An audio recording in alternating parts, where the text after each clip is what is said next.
What's up, YouTube? Welcome to the next episode, because I forget numbers. I'm pretty sure it's 8 of War Table. I'm your host, O'Neal Johnson, aka Dad of War, with my always co-host, Quiet Boy Girl. How you been? Hi, YouTube. How was your week, man? How was your week? Uh, Pretty good. Been a little bit more busy than I usually am, but other than that, it's been pretty good. Oh, What about yours? not bad. Not bad. Like I say, every week it seems to be getting better. A few nights of roughness, but he's getting closer to sleeping. Going back, I should say going back to sleep at night. Because he always sleeps to a point, but then he used to wake up and be up for like 2, 3 hours. And we're basically down to if he's up at all, he at most an hour, and then he's laying back down. So we're so close to having a full night of no children. And after a day with five, a night's what you need sometimes. But other than that, living, streaming. Uh, that's really about it. I'm playing a few games here and there. It's almost the beginning of the month, so I have some work, like actual, quote unquote, actual work coming up. So it's about to be very busy for me for the next like week and a half. So let's just roll into the next segment as we always do. What you been playing? Personally, I've been doing a lot more Pokemon since the Direct. I started a Ultra Sun Nuzlocke. Ooh, Been working on they released a event where you got a shit ton of stuff from like a Gigantamax Pikachu raid and Sword, so I've been doing that. I really have fallen off on the Pokemon. Like I've Yeah. been thinking about it, and I really want to get back into it, but there's so much else out there. Like right now, like it's I crazy. opened Monster Hunter World earlier. Just opened it. Didn't do anything. Fair Uh, enough. but that's about it. Uh, Wait, no, I've continued my Outer World playthrough a bit. Oh yeah, you were Other than saying that, that. that's definitely it. Very well. Short week for you. Easy breezy. My week's been all over the place. All over the place. Uh, my wife hasn't been as busy with her nights, so we've been playing a lot more Call of Duty, trying to get some more guns, gold, and whatnot. Having, I'd say fun because it is, but at the same time, just the frustration that is Call of Duty, especially the way we play because we only play hardcore, and it's just Camp City because why not? When literally every gun is a one shot outside of like four. Like people are literally Every gun just is a one shot except the guns when you're using it. basically that's how it feels. It's really just one assault rifle and like two SMGs take two shots in hardcore. Everything else is a one shot. It's crazy. Even the pistol, the 911 is one of the best guns in the game for hardcore because it's just quick. It shoots across the damn map in an instant, and it's a one shot and it's a pistol, so you're like Mach speed in that bitch. But that's Call of Duty. It's always going to be the same, and we have our fun with it. It's frustrating, but it's fun at the same time. Other than that, as always, Tiamat dropped. I've been having a whole bunch of fun with her. Um, to anyone new here, I play a game called Smite. It's a MOBA. A new god released. It's a game about the pantheon of gods, and you go in a match of some kind and fight people. And a new god was released called Tiamat from Babylonian lore, and she's a big old dragon, goddess of the salt sea, mother of creation. And I'm still filling in Pantheon some of dungeons. gods and also Cthulhu. And also Cthulhu, and heroes, and monsters. Like they really need to. I like Smite. They should just drop the battleground of the gods part. I mean, they call every single one of them gods, but King Arthur and Merlin aren't gods. Scylla, Medusa aren't gods; they're monsters. Um, Depending on the depiction of the lore you want to go with, maybe because he's the Roman version, actually Hercules instead of the Greek version of Heracles, because Heracles was a demigod, and whatever. They're not all gods. We'll just go with that. It all boils down to Tiamat's a shit ton of fun, and I'm already almost have her at 6. 1 through 10 is the levels you can get, and usually takes a while, but I'm playing a shit ton of her, and she's a lot of fun. And then, like you said, I hopped into Monster Hunter World for like 4 hunts. One of my good friends finally picked it up. after I told him to 2.5 years. When the game basically dropped, I told him to get the damn game. It's a whole bunch of fun. But he was like, "Why would I want to play Monster Hunter when I have Dauntless when or I whatever have it's called?" Dauntless, which by all accounts is a decent version of Monster Hunter. No, it doesn't. It's Monster Hunter Lite. It's Fortnite Monster Hunter. And I heard it's gotten better, but I don't know. I digress. He fucking loves it. But I also forgot how tedious it is to help newbies. Not because fighting the monsters sucks, because that's the best part of the game, obviously, but oh cool, yeah, we're about to fight that? Alright. Let me wait the 15 minutes for you to fiddle around with tracks and then see the cutscene before I can load into the level. And then he spent a good half hour in an expedition looking for special tracks, which he can't invite anyone to, and it's a whole mess. And hopefully whatever they do with Monster Hunter in the future for not Rise, well, hopefully in Rise too, it's a lot easier to get in touch with friends. Like, I forgot, I can't just... He invited me finally. Like, we figured it out, but it should be just as simple as, every other multiplayer game. Open up my actual friends list. Let me pick his name. Join or invite. Should be that simple. I shouldn't have to find his lobby code. Like, ridiculous.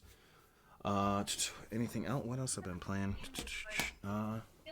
Outside of that, the big one for me this week was the Outriders demo. Boy, is that shit fun.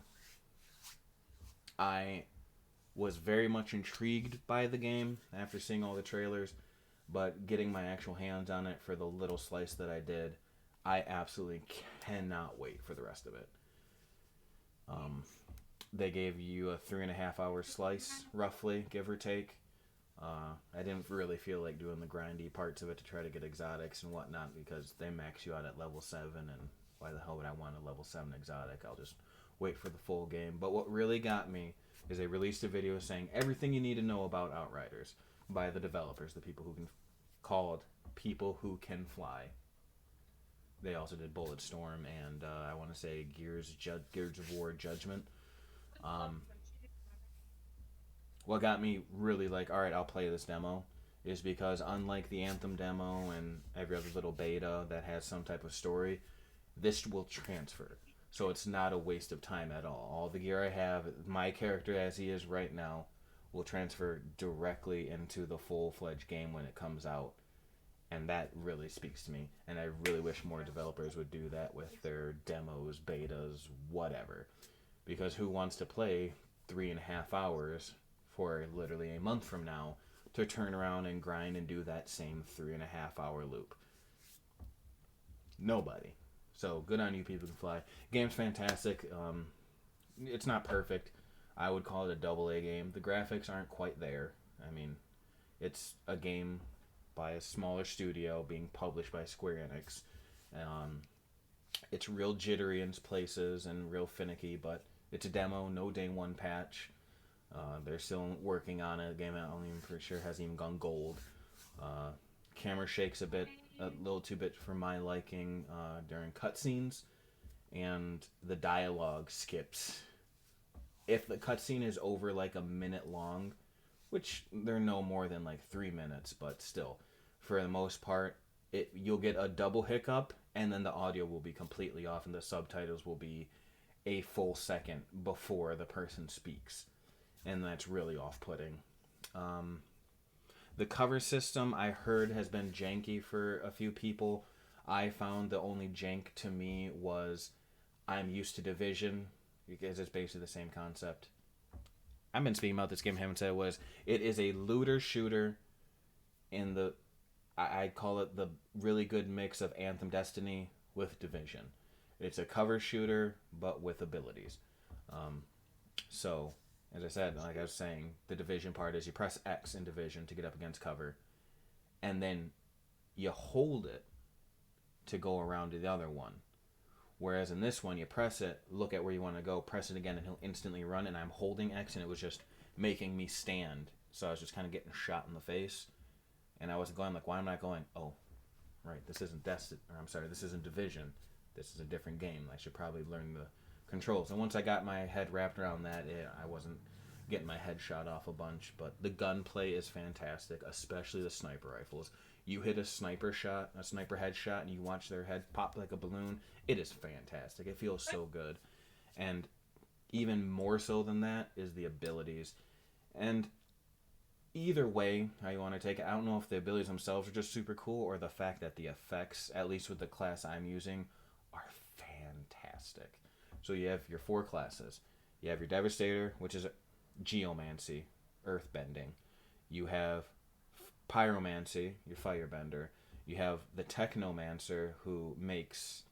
He's the only class that has a grenade. He, like, his ultimate, he summons up a minigun. Or his... One of them's a minigun. His other ability, he makes a mini turret that shoots rockets in a straight line and, like, kind of mortars an area in front of him. And then the class I was called the Trickster, which I don't know why they just didn't call it Cryomancy. He's a time guy. You only get 4 abilities for each class. The last 4 and the class trees unlock in the main game. But his first ability is basically a time lightning sword.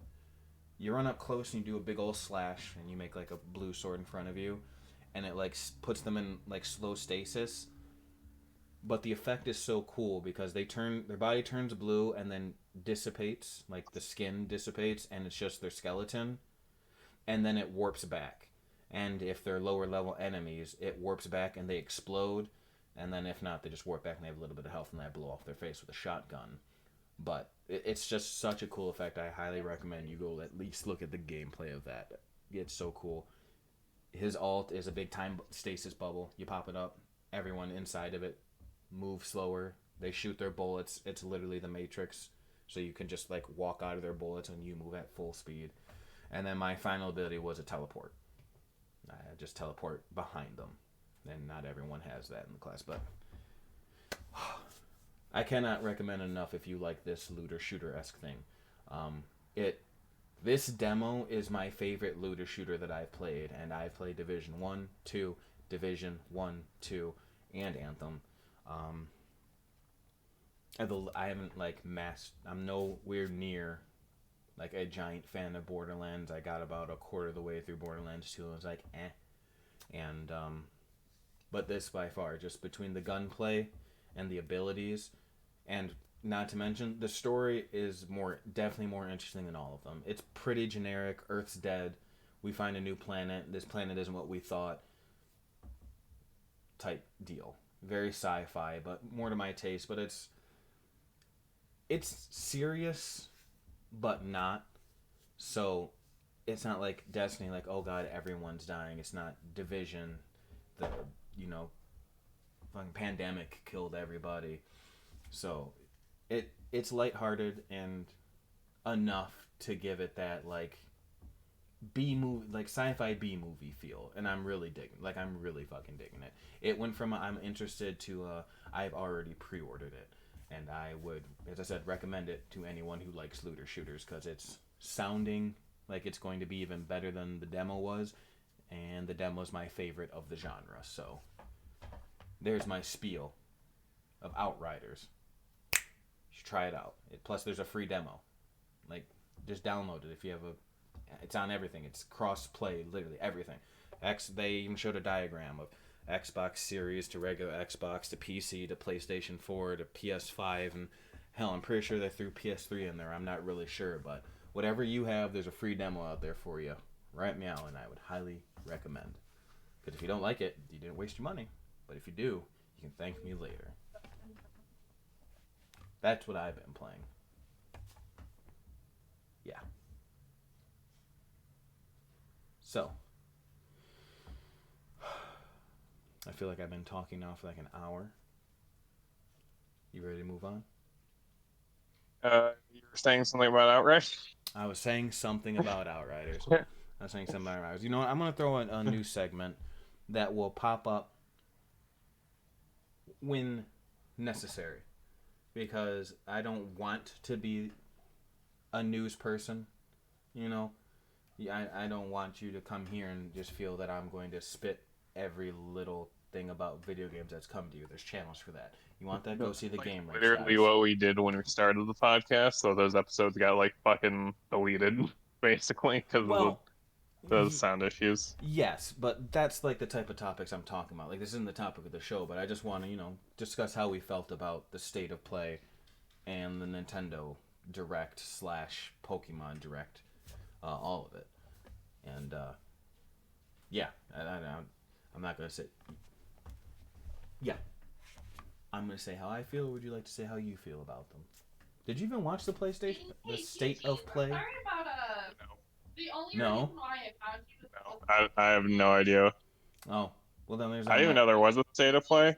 Yeah, it's because they announced The it the only day thing, the only before. thing, the only thing I fucking watched was the Pokemon Presents, which I liked. Fair enough. Well, then I will speak with it real quick. For the most part, for me personally, it was a disappointment. Nothing I outside of two things. It's so hard to say because I don't want to sit here and try to shit on anybody, obviously, but it wasn't for me. There's only two games in the entire presentation I was really like, yes, cool. Like everyone was expecting something about Horizon Forbidden West. Absolutely nothing. Not a word. People were expecting some type of, deal with like a new Ratchet trailer. We didn't get nothing of that. And nothing about God of War Ragnarok. But it was also kind of to be expected because I'm pretty sure they're saving those for like the big summer event that, everybody does, which would take the place of the PS5 last year.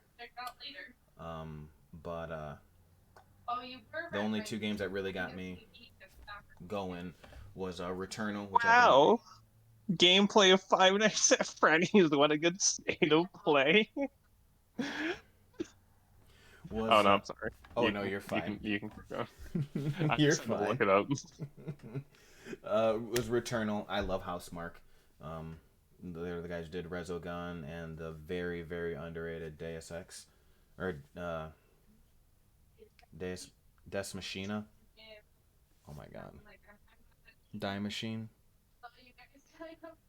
Ex Machina. Oh my god, sorry. I knew it was some weird Latin thing. It's a fantastic game. They're very much known for twin stick shooters.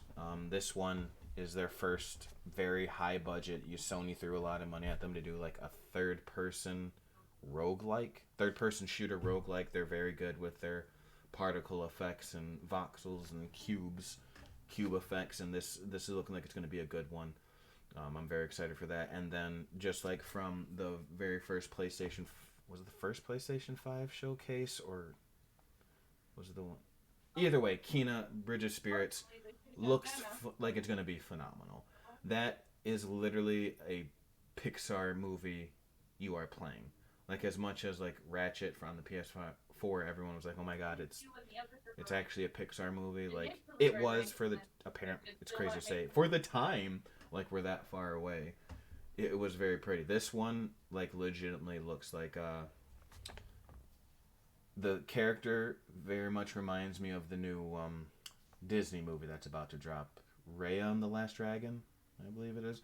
Either way, it looks absolutely beautiful. It looks like it's going to be almost Star Fox Adventure-esque, which I absolutely love that game.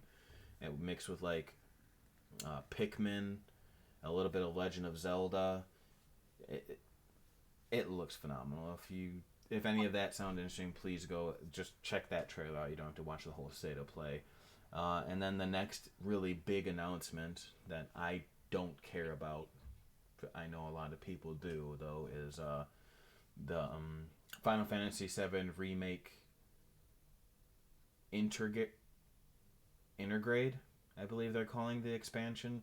It basically, if you have the game, it's going to be free upgrade to a PS5 version, better lighting, better textures, better loading, and then I don't quote me on this, but I'm pretty sure they said they're giving away a free update that lets you play a part as Yuffie. I don't know how long I don't think they said how long it's going to be. I assume it's a pretty lengthy piece, but you get to play as Yuffie and her companion, and then there was some dude who kind of looked like Sephiroth, but if he had a fro, and when I watch other people's reactions, they like freaked out, so maybe he's a returning character. I'm not a Final Fantasy VII guy. I didn't play it. I downloaded it when it's pretty good. You keep saying it. I've made my thoughts known about it. Yes, yes. Uh, Cross-dressing Cloud, 10 out of 10. Big facts. I downloaded because it's, if you did not know, it's the PlayStation Plus, one of the free PlayStation Plus games this month. What is Final Fantasy VII? But they also said that version will not be upgradable to PS5 for the PS5 free version. If I wanted that, I'd have to go buy the disc. So I almost don't want to play it. Wait for the PS4 version to go back on sale for like $20 and just buy it then, because I still have quite a few other games I'm trying to get through. Namely Persona 5 Strikers. I still want to do my playthrough of Concrete Genie, which will be a literal single night playthrough. I hear it's only like 4 to 5 hours. That's a normal stream for me. And did I already say XCOM? No, and I want to do a playthrough of XCOM. So maybe after I get through those three games, but then Strikers comes out in a little while, and then it's Came sound out. like. I'm sorry, what? You said Strikers comes out in a little Oh, while. sorry, Strive. Too many S's. Guilty Gear Strive comes out soon. Like, it's looking like it's gonna be a real good year for me personally. Like, a whole bunch of good games. I'm still contemplating if I want to get Monster Hunter Rise. Like, who knows if I'll get back to it. You said you didn't watch the Nintendo Direct. You missed nothing. Absolutely nothing came out for me personally. A whole bunch of people were happy for Splatoon 3 and the new Smash character, and the only one I even give an inkling of a shit about is Mario Golf. I loved it back on, what was it, the GameCube was the last one we had? I think it'd be a fun time to play with my kids. Other than that, nothing. Bravely Default Uh, 2. I- Nothing. Yeah, I didn't get anything I wanted from the Nintendo Direct. Like anything I was interested in came later from the Pokemon Presents, And yeah, which was more Pokemon Snap footage, which looks pretty good. I got the Diamond Pearl remakes, Blood Diamond, and insert funny Pearl joke here. Uh, and then there's Legends Arceus. yeah. And my favorite meme about it is, do you want the new Pokemon game that looks like Zelda or the new Pokemon game that looks like Zelda? I didn't even think about that. That's fantastic. But So yeah, I'm definitely surprisingly, getting Snap and the remakes. I'm hoping with the remakes, since the remakes are being outsourced, that it will be a bit better than. And I don't know. I'm hoping because it's being outsourced, the outsourced company will be like, yeah, we'll let you use every Pokemon. But well, I would assume that they will allow you to use every Pokemon up until then. So was that 1 through 4? That's I think four like technically. Omega Ruby and Sapphire let you use Pokemon from They like later on they after you did, beat. didn't they? Because they added in Megas. That's the big rumors. Everyone's hoping that Megas come back. I fucking hope not. Megas are fucking awful. Oh my god, I love Megas. It's one of my favorite mechanics they've I added like in a some of the Megas design, long but time. I like Dynamax more because like you can Dynamax anything. I fucking hate Dynamax. Megas just force you to use Pokemon that you might just not like. Well, No. like I can fucking Dynamax anything. You want to fucking Dynamax a Shuckle? Fucking Dynamax a Shuckle. I mean, fair enough, but it also is very annoying and game breaking. You can get around a Mega. I mean, you can get around a Dynamax too, but a smart player, it's really hard. Like, if you let my Charizard set up, you are not stopping me. Someone who's hit Master Ball in competitive with a fucking Delibird on my team, I disagree. You never let me set up with my Charizard. A +3 Charizard in speed in the sun? Everyone sees Delibird and think I'm joking, but they don't know it has hustle, and then I fucking Dynamax and one shot something. Yeah, yeah, big facts. That hustle is a bitch. But we won't get into that. Surprisingly, the only things I didn't see was Snap, which is the most I'm excited for. Most Pokemon thing I'm excited for. It's another game coming out, but that'll be a at I, most 10-hour I'm game. really happy for Snap, but like before I buy it, like I'm definitely pre-ordering the Diamond Pearl remakes. But Oh, before I buy Snap, I want to just know what the selection of Pokemon I'll be able to take photos are is. yeah. I didn't watch the trailer. Is it from the original trailer? It looks like it's still on rails, right? Like it's still very much Yeah, they scripted. showed Okay, they that's all I showed care about. like I don't know if it's on rails quotation mark, but like you're still just like moving around and shit. You Okay, can pick, it's not like you're on feet. all right. That's all I really care about. The Pokemon selection. I mean,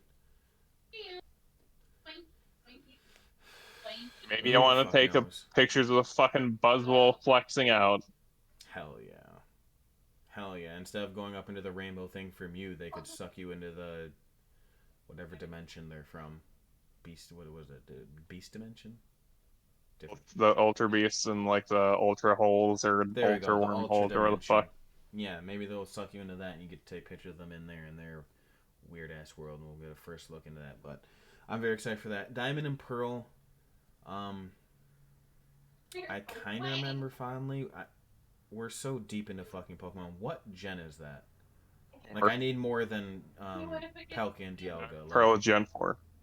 yeah, it's Gen 4, but is that Garchomp era? Like, is that where Garchomp came Uh, in? yeah, Garchomp was in like Diamond Pearl Platinum Okay, that because gives me a better Cynthia has sense. a Garchomp. Okay, that gives me a better sense of where it's at. I fucking love Garchomp, so that's a big boost for me. I seen it. Honestly,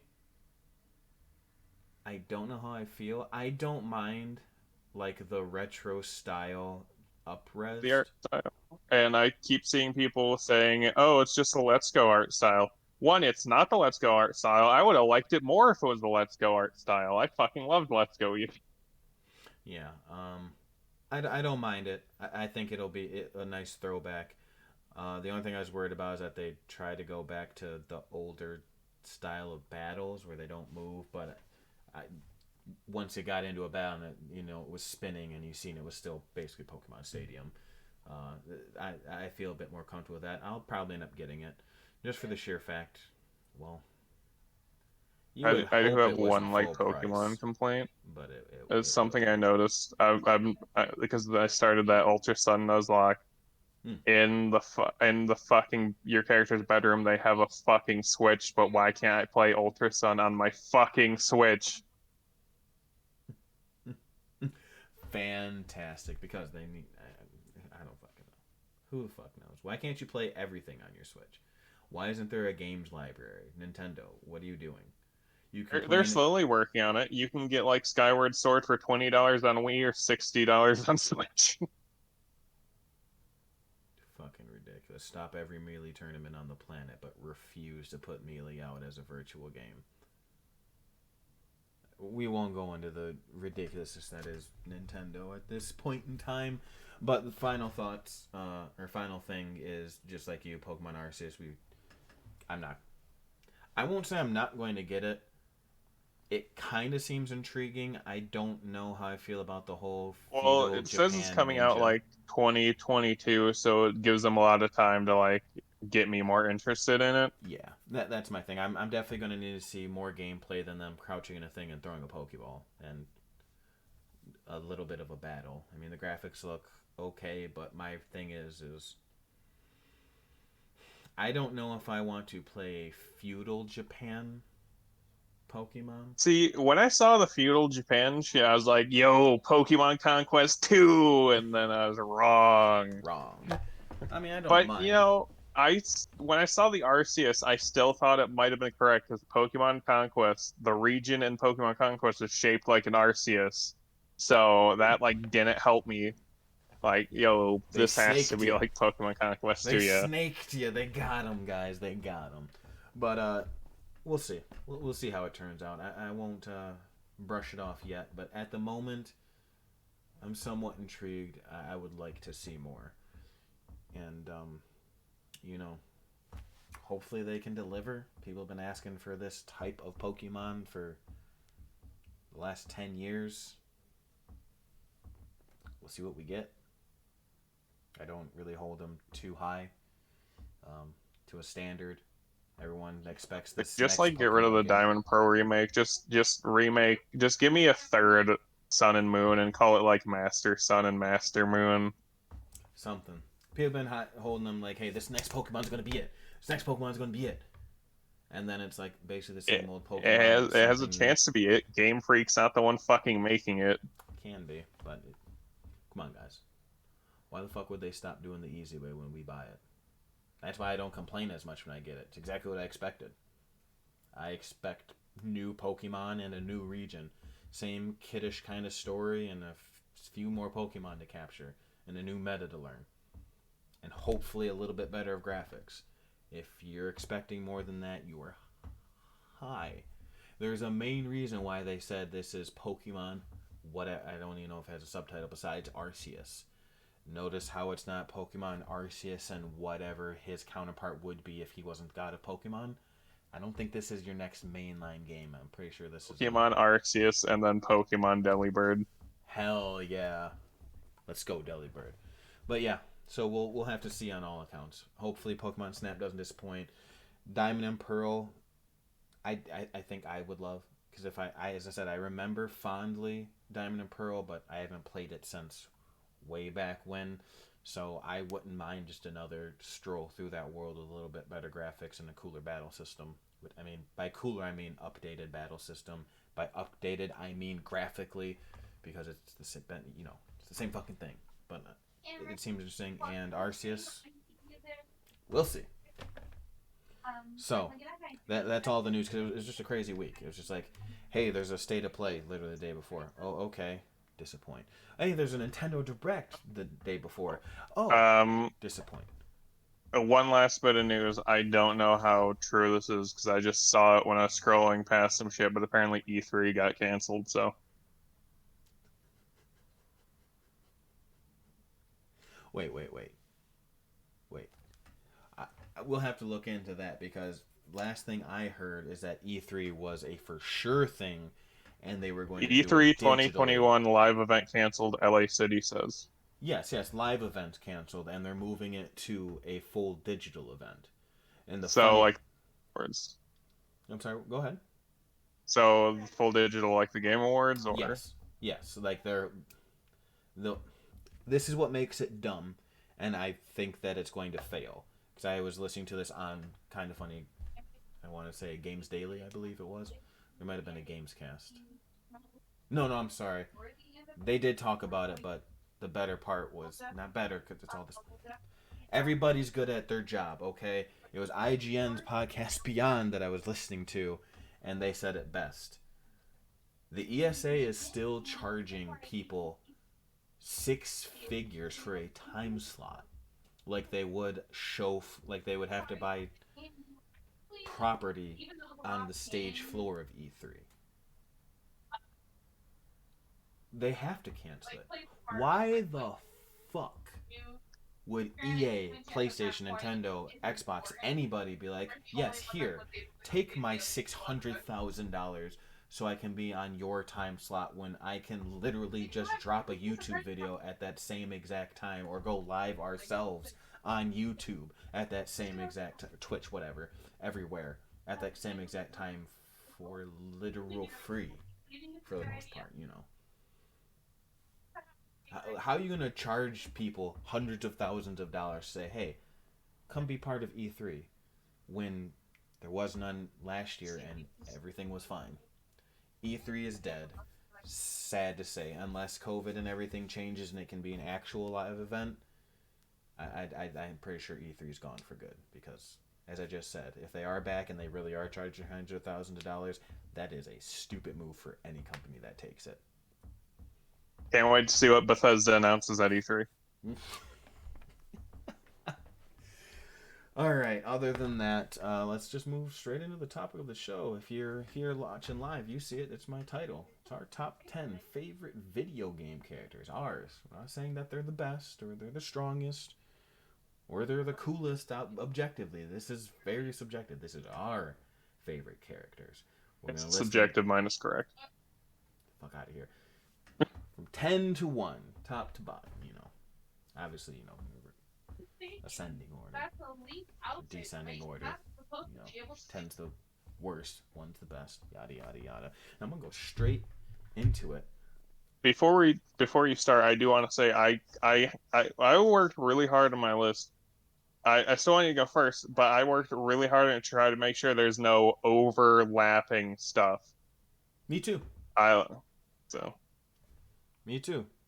I held true to it. You said I could cheat if I wanted to because I was kind of I don't struggling mean with my bottoms. overlapping from like the same series. I meant I tried to make sure I wouldn't steal one of your picks or something like that. Oh.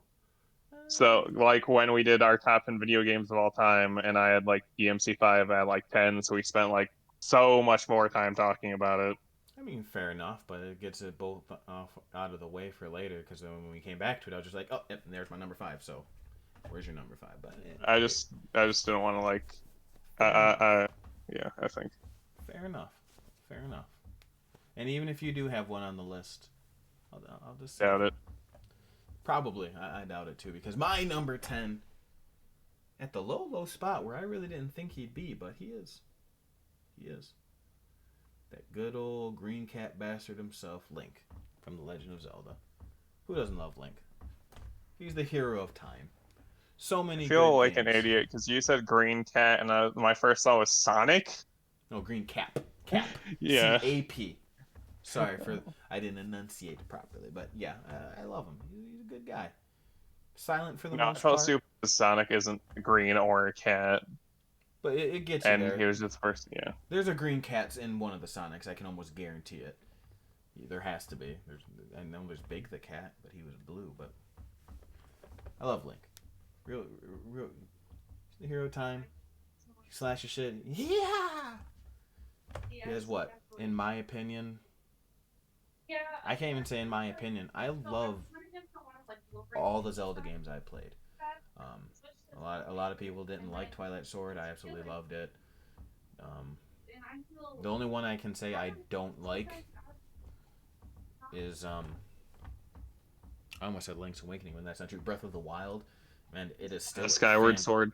I've never played Skyward Sword, so I can't say it. I honestly can't say it because I hear and know a lot of people who like that game. I mean, they might be wrong. I have to. I can't believe you know every single person in the world who likes that game. I very well might. But his story is almost always the same. He wake. Well, that's actually a lie, I guess, because it is different. More often than not, he somehow stumbles onto Zelda, and Ganon's doing bad things somewhere, and he has to travel the world to kill bosses in random dungeons to get tools that he needs to kill them. Ganon was making trouble in his neighborhood. Always making trouble in the neighborhood. So his mama got scared. But no, I almost said they always start the same. He wakes up but that's just the time skip. He in Ocarina of Time and then Breath of the Wild.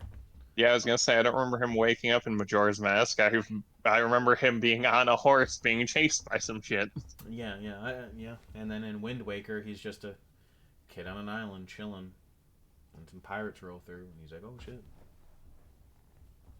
help me!" But anyway, it's Link. There's really not much to say. If you've never played a Link Legend doesn't of have Zelda much game, to say, so yeah, he's a silent protagonist, which is fine. He's old. He's old. He's one of the oldest video game characters and one of the oldest video game tropes. There's a bad man doing bad things, and he's kidnapped the princess more often than not. Or you need to help. In newer cases, it's you need to help the princess stop him. But it used to be he had the princess. But either way, it's a cool character. I like him. It's good. It's good people's. I think well, I hear since later. he's in So I'm since gonna go that yeah. way just for a minute. I'm still gonna leave my headphones on so I can hear you, but I will be back in just a second. I was gonna ask what your favorite appearance of him was, but Easy enough. I'm sorry, I almost said Breath of the fucking Wild because I was just told No, Wind Waker. Wind Waker is it's on my top 10 video games of all time list, and it's my favorite Zelda and also my favorite Link. I love the cell shading. People are all, oh my god, it's so bad. I fucking loved it. I absolutely loved that game. I cannot wait for them to put that shit on Switch, and if they don't, I'm gonna be really, really, really, really sad. especially since they did the 35th anniversary of the Mario. You know, they gave you Super Mario Sunshine and 64 yada yada. I really hope they give us Wind Waker, Ocarina of Time, and Twilight Princess. I digress. Your number 10. So my number 10 is a character I think has a lot of potential, but because he's in a Pokemon game, it's not fully realized. And that's Wally from Ruby Sapphire Emerald Omega Ruby Alpha Sapphire. When you first meet, Wally, he's just I think was he's ill but he wants to be a Pokemon trainer. And what I really like about him is though his growth is because he starts sickly and then just becomes basically later on what's about the strongest trainer in the region, minus you, but it's all off screen, which is my problem. I just really like him as a character concept, but I really wish, and I wish there's a lot of Pokemon stuff, that it showed him getting like as strong as he was, that he, instead of just like disappearing for most of the game and then showing up later as like really strong, he grew alongside you, and that's the problem I have with most Pokemon rivals, especially with something like Sword and Shield. You'll get Hop, who you battled 9 times, and like I don't want to battle my rival at all. I want to see my rival beating people, or well, to make them actually feel like a threat and like they're tough. Because if I smack my rival 9 times throughout the entire game, they're completely meaningless. But if I'm seeing them beat people instead of like me beating them, it just builds them up as a more credible threat. Like what's good about Wally is I don't, you do beat him, but you don't like really see him lose a shit ton. Like you just beat up his Ralts.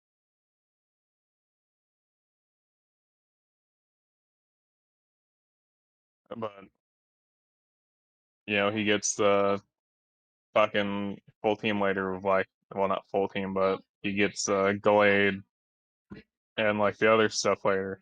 Like he actually grew. I just wish you were there to see his growth.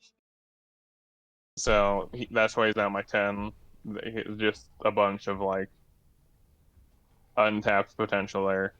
Yeah, you hate to see it. You hate to see it. But I feel you there too. Like, I wish a cutscene, something would show, like you said, the rivals doing something other than fighting me. Like, they come back stronger every time, but where? Like, a lot of the Sword times. Sword actually almost had it on the right track because BD beats Hop off screen, and that's supposed to start Hop's character arc. And I liked the fact that it actually mentioned that BD actually beat someone. It meant fucking less because I had heard he beat Hop like fucking 6, 7 times at that point. But like, if I see my rival like constantly beating people, I'm not like beating them down, and then someone just beats them, it's going to make BD seem like more of a threat, even if it is still like an easy game. Yeah, I understand that for sure. For sure. Let's just see more. Untapped potential is a definite thing, especially in the Pokemon. Especially in Yeah, Pokemon. there's a lot of Pokemon characters I was thinking about, but Wally is definitely one of my favorites. Very well. Very well. You ready to move on? Have you Yeah, stalled to enough for number me to 9. get back? No, I'm just kidding. It's all good, very good points. Well, my number 9 is Sullivan. from the Uncharted series. I was trying to think of his first name, but I can't think of it because it's just I was either calling it's either Hey Sully or Mr. Sullivan from whoever the fucking villain is of the game. Uh, he's the cool uncle. Is Sullivan just his last name? I believe so. Yeah. Is this a what's Obama's last name situation? No, no, no, no. It's Sully. He's the cool uncle. There's not much else to say. He's the father figure to Nate. Nate's the orphan, mainstay of the game, the main character, Nathan Drake. It's his accomplice in crime. They've been working together for years, treasure hunting around the world. He's the I just got here in time to save your ass, and I'm getting too old for this shit guy. He's the old man who's just there to impart a little bit of wisdom and save your ass when you need it. For the most part, every once in a while he's the guy who gets captured, but he always finds a way to get himself out of it. Or when Snake gets there, but I don't even need you anyway. But thanks for being here. He's the cool uncle. Short and sweet. He's just a guy. I think he's one of... No, he's not the only just people in here. I mean, most of my people are like, fucking crazy. They're all strong.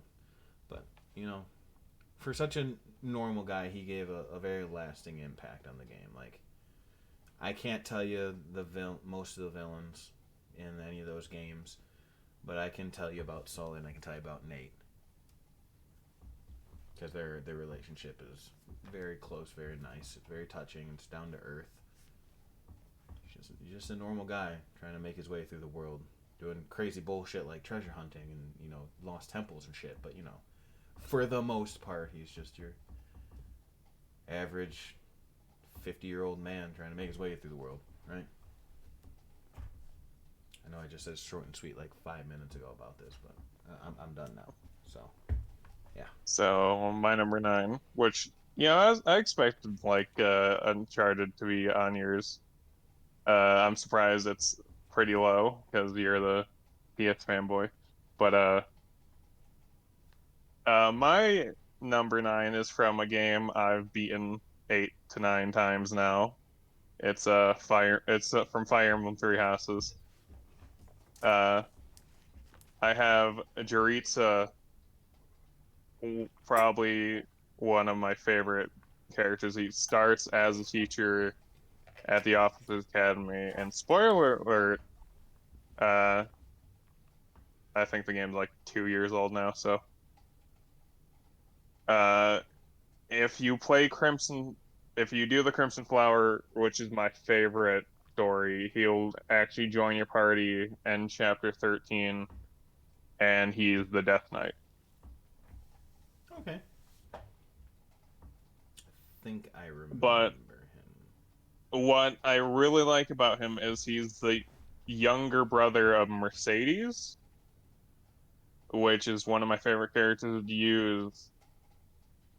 And what the reason the for his poor mental state is the fact that I think it was in a support with Mercedes, he remained behind with fuck was it Mercedes and her mom married uh their dad for financial security or something, I think. And then I think they had to get away because they were trying to marry Mercedes someone, or the father wanted to marry Mercedes or something.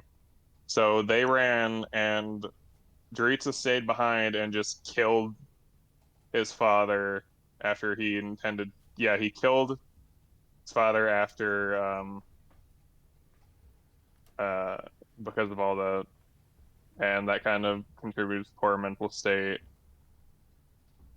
Like, I don't know. I really like that part of the story because it's just a Fire Emblem thing of unless you play a certain point, it's just some small things you'd never know. And it also just has my favorite ending if you do the support with Jaritza and Mercedes. it's implied that he'll turn himself in for all his crimes, and just like once he comes out of like gets out of like whatever the jail or where the fuck it is in the Fire Emblem world, they're just reunited as a family. I just thought it was like really sweet, which is why Crimson Flower is my canon ending. Dimitri gets fucked. Oh. I don't know. It was just one of the things I liked. It was just like, Just had to say it. Just had to put down my boy. yeah. Dimitri is the Golden Deer Prince, right? No, Dimitri is Blue Lions. Oh. Claude is Golden Deer. Oh, and fuck Dimitri. I don't give a fuck about Dimitri. It's all about Claude. Yeah, Claude you can spare, so he gets to live. Yay. I played that game through one time. Golden Deer. Claude. Oh boy. Enjoyed my time with it, but I'm not nearly as well versed as you. So I probably did a poor job describing the whole thing because it's actually been a while since I've done a Crimson Flower route. I don't know. I think you did just fine. I don't think it was bad. Like I get most of his character. Poor child and his sister getting fucked over by a terrible father. He ended up killing father. It got like a homicidal split personality, became the Death Knight, and then like through like working with you and like and being close to Mercedes again, he can get over the mental split, and it's also the only story where he doesn't die. So I like just always having Mercedes and Jaritza get the S support so they can be a happy family again. And it hurts every time I don't play Crimson Flowers. Very well, very well. Very well. Go play it yourself, guys. There's a billion different characters and 19 different endings and a little bit of DLC, and you'll never get the other half of that DLC. Just play it. It's a good game. It really is. It's not my favorite Fire Emblem, but I enjoyed my time with it. It's such a good game. I keep playing it instead of Persona 5. Yeah, this is big facts. Big facts. If you're not new here, then I've been harping on him. He still hasn't done it. And if you are new here, he's this close to beating Persona 5, and did get through that dungeon. I forgot to mention that. I'm sorry. I did get through that dungeon. Did you? Like the whole dungeon? Wow, then you're like legitimately like 5. It's so bad because you're like 2 hours of gameplay away and like another 2.5 in fucking. I stopped playing because of like I wanted to get all the words from like the Pokemon raids as I could, but I stopped doing the Pikachu raids so I can get back on Persona 5. Maybe he'll have it beat for next week. Never know. But anyway, what's your number 8? This topic, and it's another short, sweet one. One of the most metal video game characters, if not the most metal video game character. It's Doom Guy, Space Marine. Is he more metal than Jack Black's character in Brutal Legends? Yes. He would skull fuck Jack Black's character in that fucking game. Is Doom Guy, the Space Marine, the Slayer. The Doom Slayer. He's killed the devil, basically, for the most part. He's killed the barons of hell all over the place. He's running, he's gunning, he's shooting rockets, he's shooting laser guns, he's pulling up BFGs, fucking ripping off faces and shoving the BFG in the face and blowing off the rest of the back of the fucking demon into more demons, and they're all scared of him and shit because he's a fucking monster. He has a hell energy sword. He has a sword literally made out of the energy of hell. If Doom Guy's so good, why wasn't he in the best Doom game? He was. All of them, except for one, which is a bad game. Which is the best one? Bad game is bad. No, Doom 3's alright, but it ain't no Doom 2016 or Doom Eternal, I'm just saying. But once again, these first 3 are, like, I'm literally done. Like, there's nothing more to say. He's the fucking Doom Slayer. He's a fucking badass. He He kills demons. Easy breezy. That's my number 8.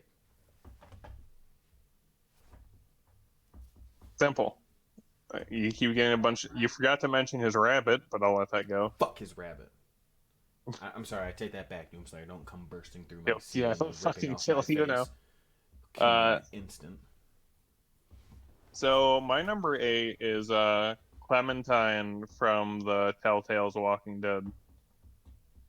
I was considering on putting Lee as my number 8, but since Clementine is in all 4 versus Lee and only in the 1, well, I do like Lee as a character really well. He'd be on this list if I wasn't limiting it to 1. He'd have probably have knocked Wally off. Okay. Oh, excuse me. But Clementine, you get to see her grow through all the games, and I just really enjoy that. Yeah, you literally watch her Like, from what? She's like 10 to in the last one, she's an actual adult. she's in the first one she's 8, and in the last one she's 16. So like in actual like 8 years. It's crazy. She goes from being a student in like first grade to like just surviving, and it's just it's a real shame that like season 4 is shorter than the other ones because of what happened, but I don't really want to talk that much about the growth because you can actually buy like the Walking Dead collection to play through them all. I have it on PlayStation. It gives you like everything and like bonus art and stuff like that. That's cool. It's one of the few ones I don't want to do a spoiler for because there's just so much story to like talk about in growth. And I don't have like 3 hours to just sit on one character, but Very well. Hear nothing but good things. just a about very that good series. character. And probably one of the best performances because I think it's the voice actress for Clementine was a really good choice. I don't know. I don't remember what off the top of my head though, but I couldn't tell you the voice actors for almost any of mine. I can tell you the voice actor fucking Morgana and the fucking God chick and fucking Fire Emblem Three Houses is the same because I can't unhear that now. But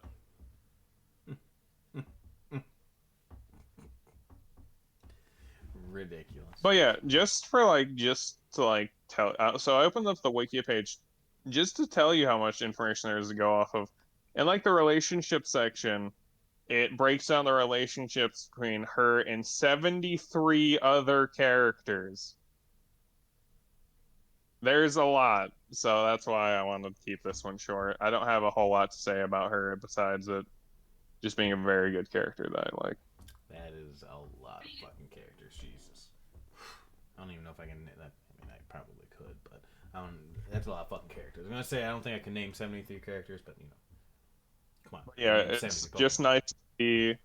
I'll do one thing. It's nice to see her and as like as a kid in like kind of a kid-father relationship with Lee at the start to at the end where she's taking care of Marvin Jr. in like Lee's role. It's just a really nice turn. It's that whole turn the page, turn the corner thing where she was the Black Bear Time's youngling, and now she's the master with a youngling. Star Wars reference, everybody. Star Wars, I love it. Good thing she's not Anakin with a youngling. Oh no! Oh my god! Quick tangent. I wish I would have saved it. My favorite Star Wars meme I've ever seen so far. Picture of Anakin's lightsaber, saying, "This is not Rey's lightsaber. This is Rey's lightsaber," with her holding the yellow that she got at the end of the trilogy, the new trilogy. This is not Luke's lightsaber. This is a lightsaber. A picture of him holding his green lightsaber that he has in Empire or Return of the Sith. Return of the Jedi. There's 9 fucking movies. Give me a break. Okay, and then this is Anakin's lightsaber, the Youngling Killer 9000.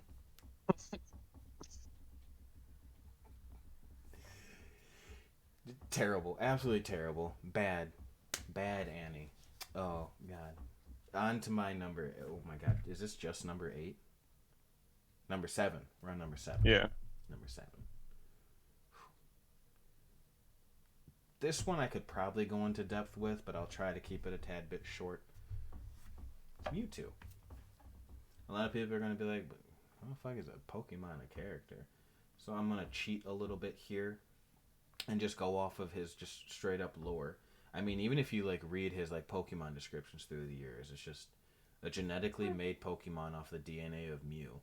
That's like an interesting one because Mewtwo gets a lot of character in like the movies more than like the games. And Yeah. I was thinking about adding like one of the characters from like the South Park games in, but I didn't because I felt like I'm basically just liking like a TV show character that's in a game and not like See, and that's a why I game. find it reverse because honestly, even though I know the card, maybe the anime would not exist without none of it would exist without the games. Or were the cards first?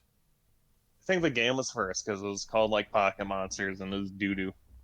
Yeah, either way, like they're all integrated. Like there would be no anime if there were no cards. There'd be no cards if there was no game. And honestly, the games are still the most popular outside of. You might be able to make an argument for the Yeah, I trading know the card game. games came first. I don't know what came first between the cards or the anime though. Oh yeah, well then. Anyway, he's first and foremost my favorite Pokemon and a video game character, and his lore. As I said, I'm gonna cheat because they basically. But if you take out Ash, the rest of it's basically can throw into the games and it'd be the exact fucking same.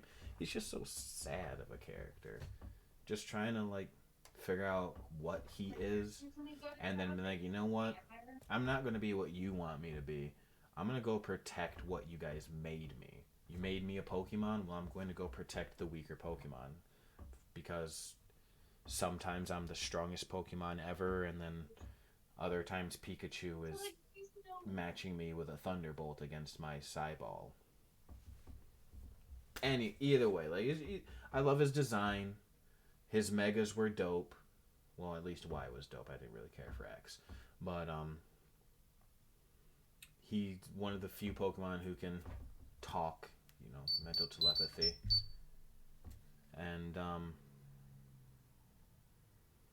he's awesome. He's an awesome character. He's one of the few Pokemon with real, like, well, that's a lie because there's so many now that says its intelligence is like a supercomputer, and this one can speak through my. He has real heart, real character as a Pokemon. You don't see it that often. Like a few of them are like, "Oh, you want to come with me? Pika Pika," and they join your team. Like Mewtwo's actually gonna sit and conversate with you. He's gonna have actual things to say. He has a real outlook on life. Like you're Last outside. year in Sword and Shield, and then he was just playing fetch Yeah, with like Eternatus and fucking Xerneas. uh, those. It's so back and forth how you can feel about Pokemon. Sometimes you can, as I said, they have a real deep seated hurt, and then, as you just said, you can turn around and throw a ball out and tickle it with a kitty toy, and he's all happy, and then he's mad because you're not playing with him anymore, and he can't talk to you, and it's. Anyway, Mewtwo's fucking awesome. He's just an awesome fucking Pokemon, and I love him.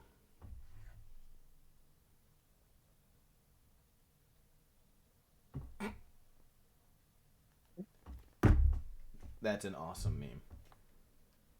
Absolutely fantastic. Well, I'm gonna attempt to show it, and hopefully my phone isn't. Yep, there you go. Focus, focus. There it is. Kind of, sort of. Basically, at the top, I know it's a little blurry, but that's video game dads, Lee and Clementine. Oh, my hand's fucking it up. Joel and Ellie, Kratos and Atreus, and then that's Virgil and Nero, and that is absolutely fantastic. Sorry for blinding you all, but had to share. That's a great one. Absolute great one. On to your number 7. My number 7 is one Johnny Silverhand from Cyberpunk. Really? Yeah. This is like the only time I'm really gonna be fucking praising Cyberpunk.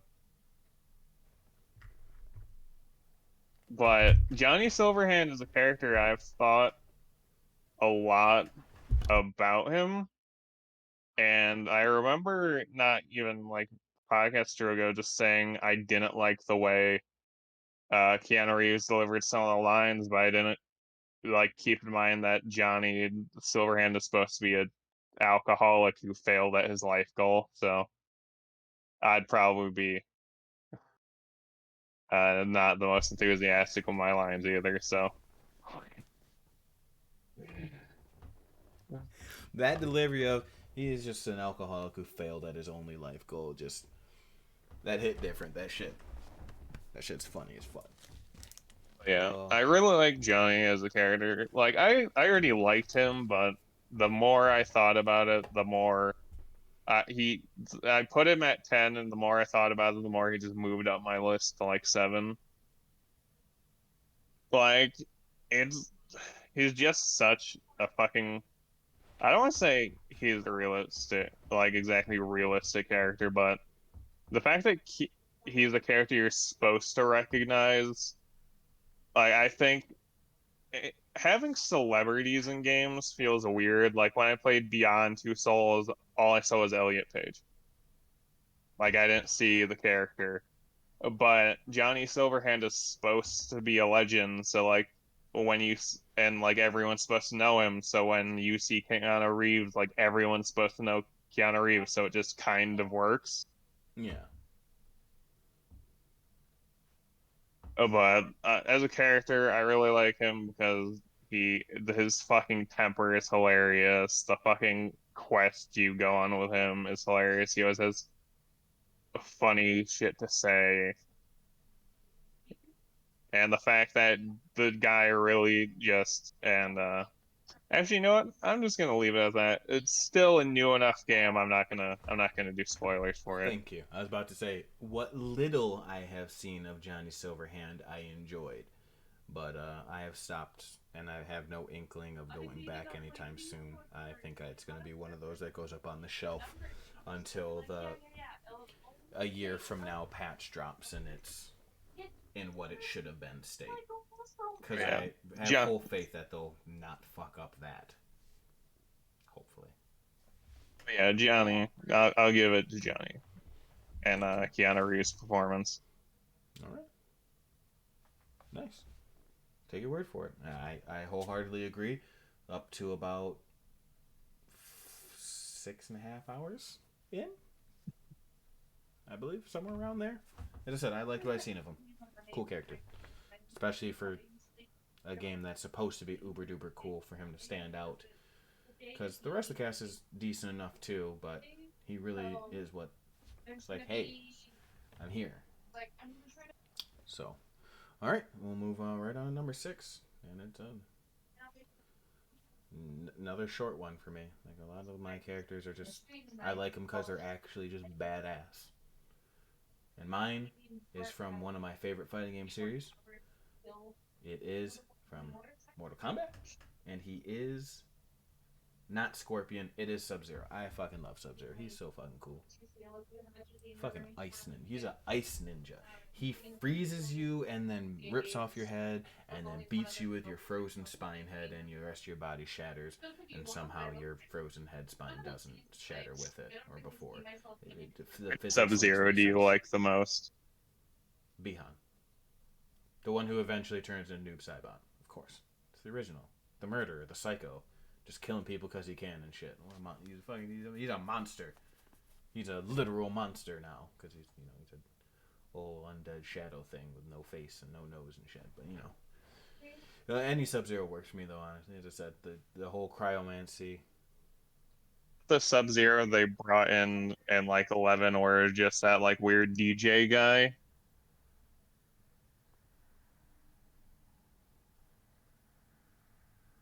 11 there was like a free skin they released. It was just some DJ as Sub-Zero and everyone hated it. Oh wow, I didn't. I haven't played Right? that. I haven't done it Yeah. since. Last thing I played was Aftermath, and I don't. I rarely download skins and don't follow it that crazy anymore. But I didn't know that. I wonder who they picked. Now I'm curious. I have to look that up. Just because now I'm really fucking curious. Well, yeah, story is very simple. I mean, it's Mortal Kombat. It's not the most complex story. Well, nowadays it is with the newer, especially X and 11. But very simple.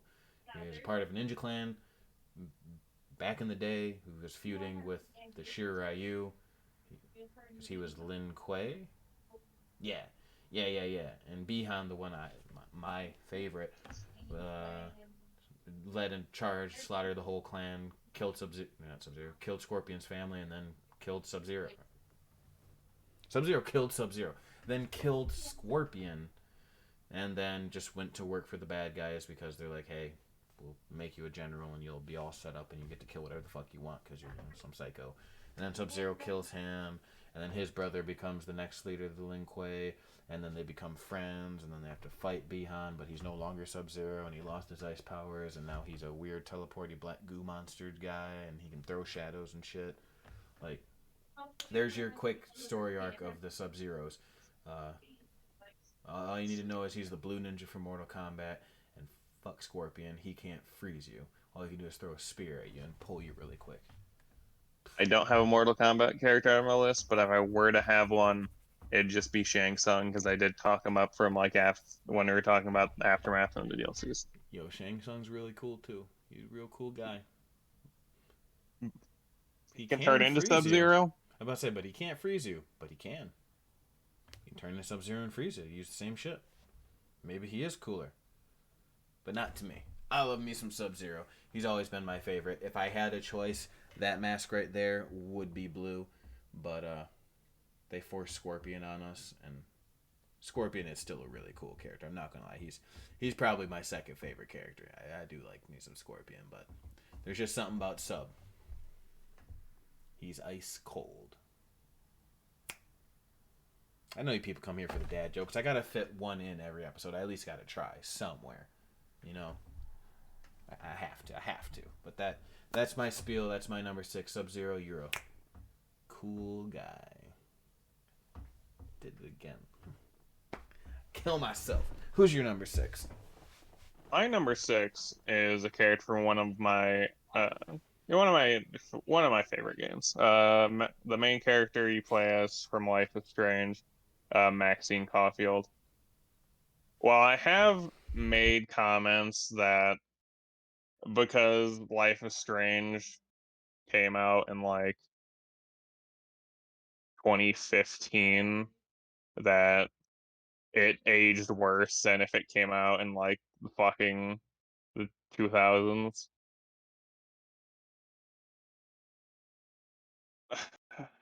Which always feels weird to me how like fucking a song I heard 5 years ago can feel older than like if I hear fucking Limp Bizkit or something.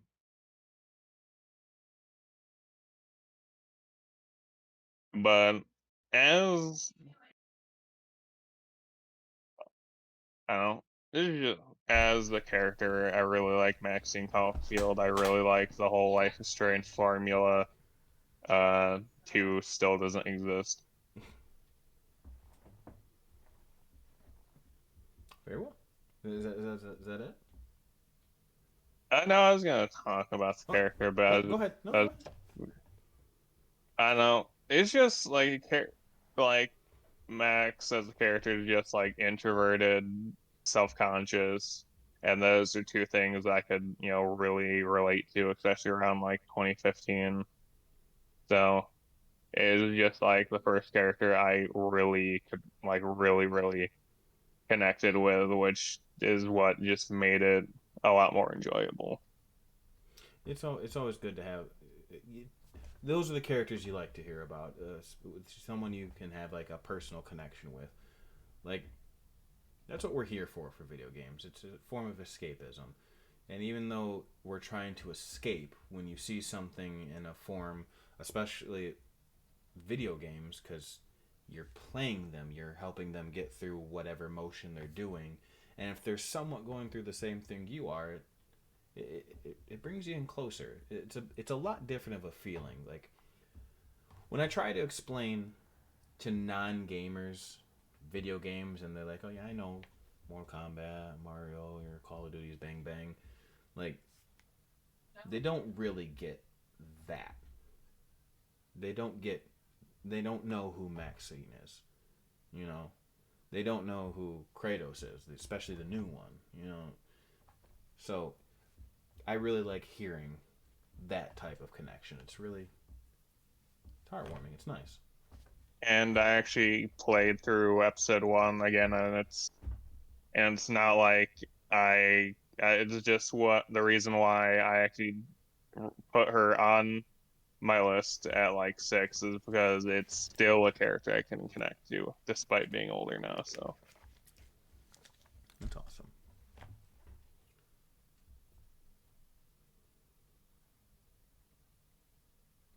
Good. But yeah, that's about all I got for my 6.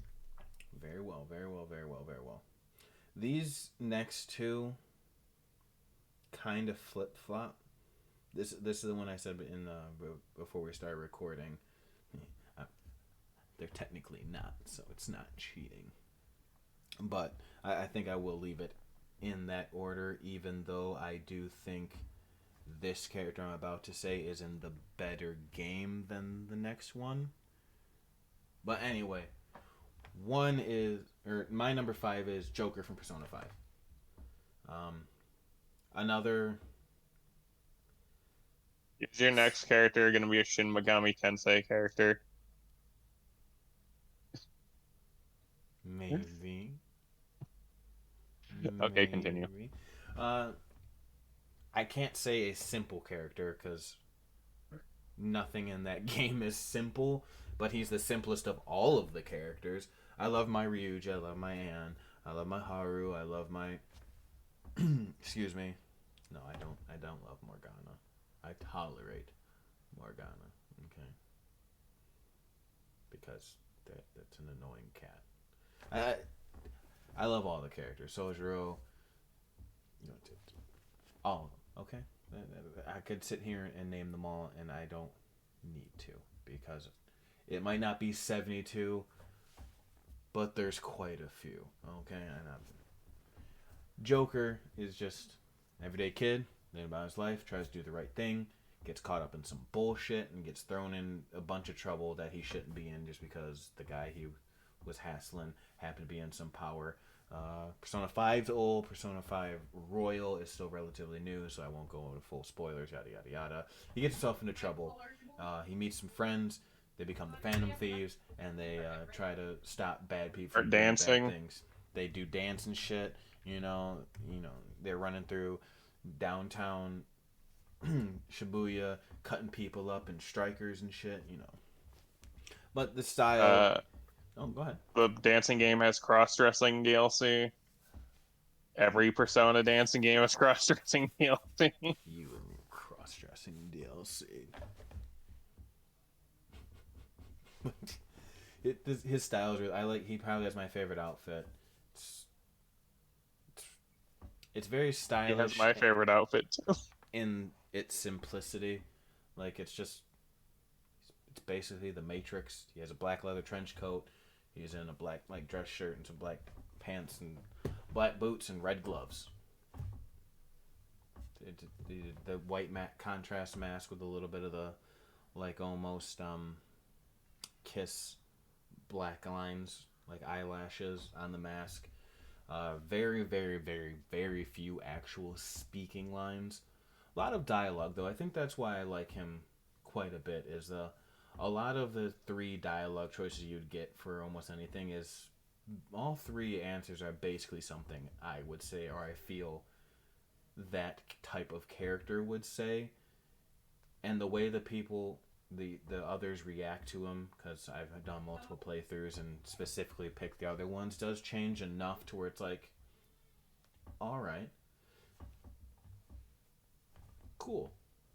Yeah, there's a little subtext in the way they said this next line that's different, and that changes maybe how I would say pick the next thing I could say to that character to build a relationship with him. And just his struggle to get out of the trouble he's in, I feel, is very compelling. Obviously, It's a 100-hour game that I'm going through my fourth playthrough of. Uh, and a lot of it is because the main protagonist is just so damn likable. And I very, very much enjoy those games. And I can't highly recommend them enough if you like JRPGs. And just like that, once again, I'm leaning over and hearing my son. So I do apologize right now. I can't even say in advance because every time you see me leaning over, I think I'm hearing something. And it was my daughter, that's who I went and checked on earlier. And now he's awake again, and I'm going to go try to give him his pacifier to get him to calm down. But I can still hear everything for the most part. So, once again, sorry I keep disappearing, guys. I'll be back. My number 5 is Kreia from Star Wars Knights of the Old Republic 2, and she's actually my favorite companion in any video game. I don't feel bad about spoiling this, 'cause it's like fucking an original Xbox game. But Kreia, while you don't know this at the start, she was a former Jedi Master who got exiled and became a Sith Lord, and the final boss of Night. She was also the final boss. Her fucking two students that she trains as a Sith Lord, one of them cannot die, and the other can devour like entire planets worth of life force, like, and they couldn't fucking kill her, so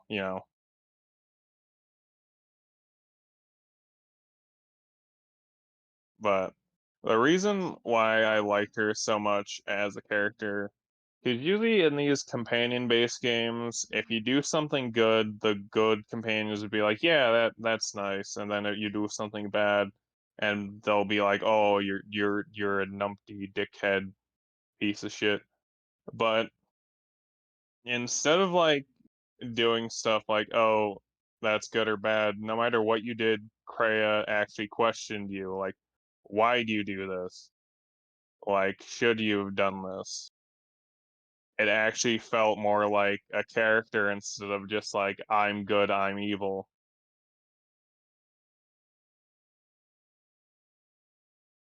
Oh, fuck. But,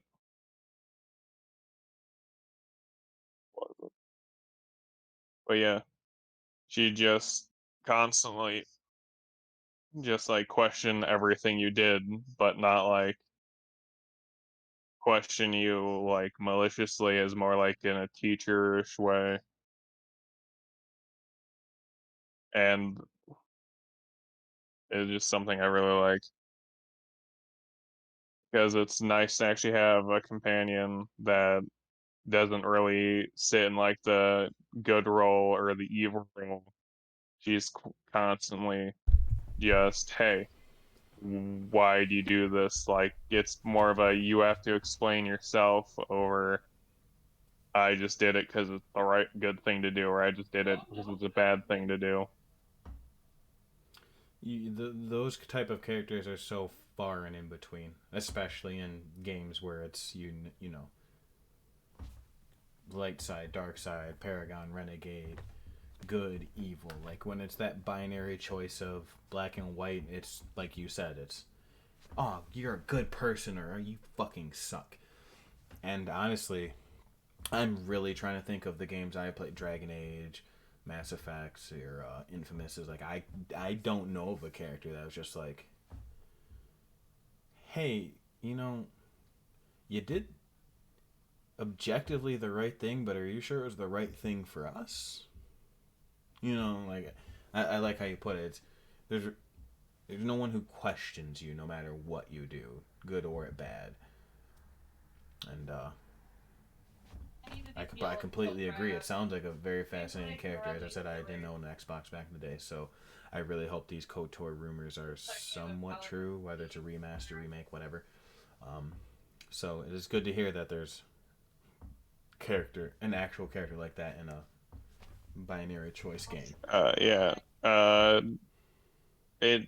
I'll give Obsidian some credit, since Knights of the Republic 2 was their game. Good on you, Obsidian. So they can always make some they can make good characters. I wish they just did an Outer Worlds.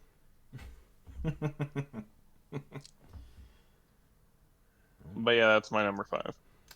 Very well, very well. So, as I said, they're kind of almost interchangeable, but my number 4 is Demi Fiend from Shin Megami Tensei 3 Nocturne. Um,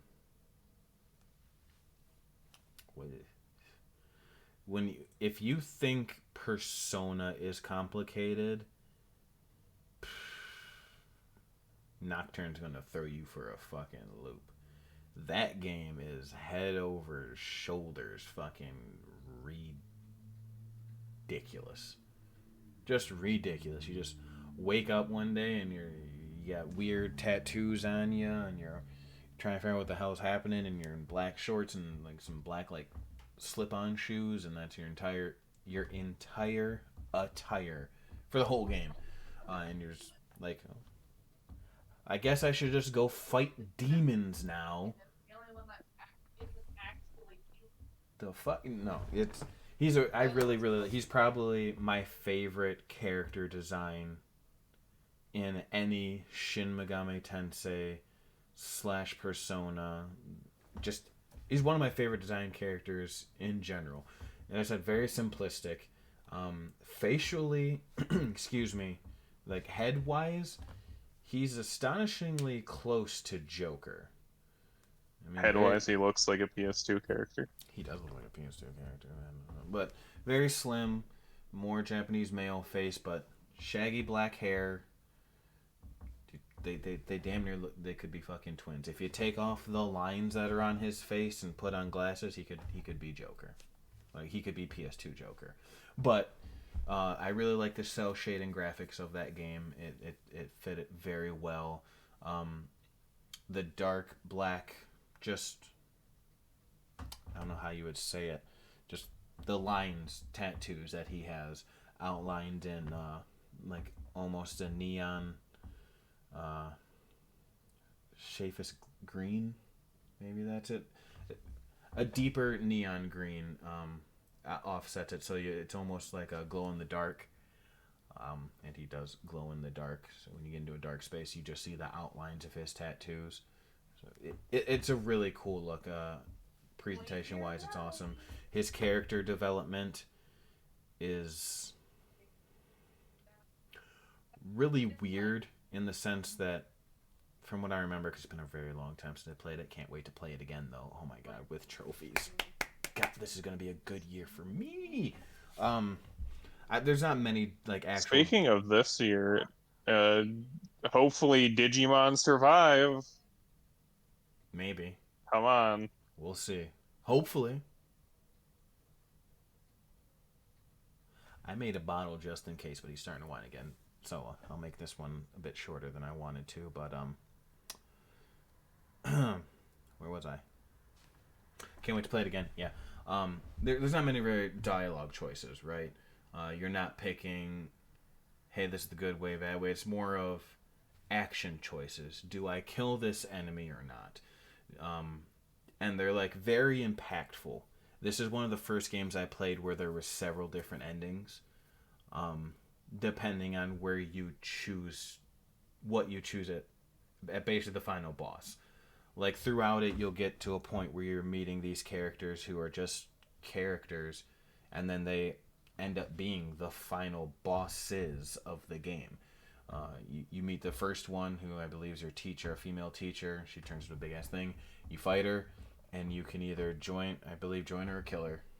And if you join her, you get that ending. You kill her, the game continues. You go through a little bit more of this dungeon-esque area, and you get to the next main character that you meet, who's a journalist photographer, and he has a different world. Basically, everyone has a different sense of how the world should be. Everyone who survived this apocalypse that has taken over the world, who is a human, basically now has the power to reshape it how they want it, how they believe it should be.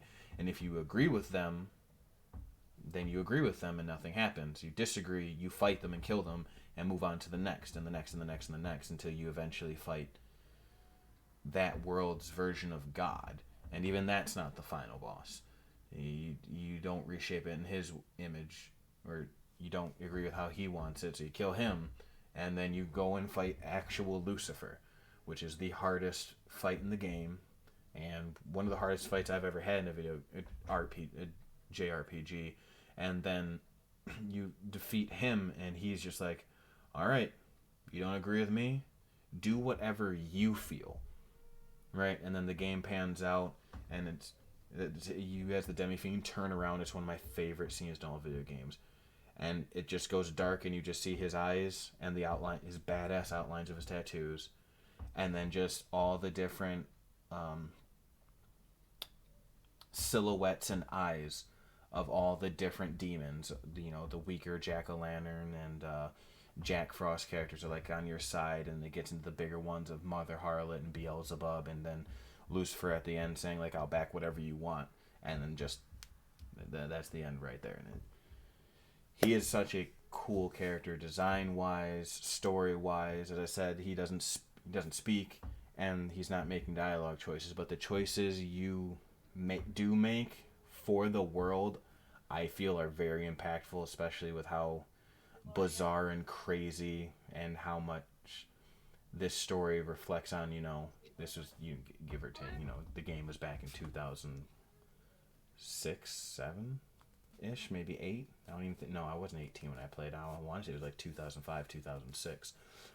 But the world views, and how we mistreat others, and how the world is broken, outside of the apocalypse and whatnot.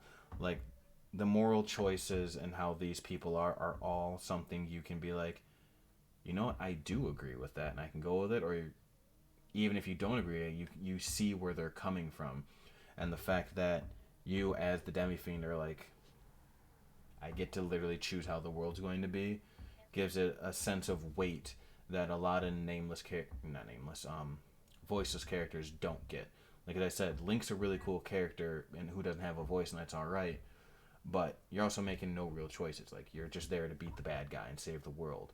Well, in this game, you're not speaking, but you are literally molding the world on how you think it can and should be.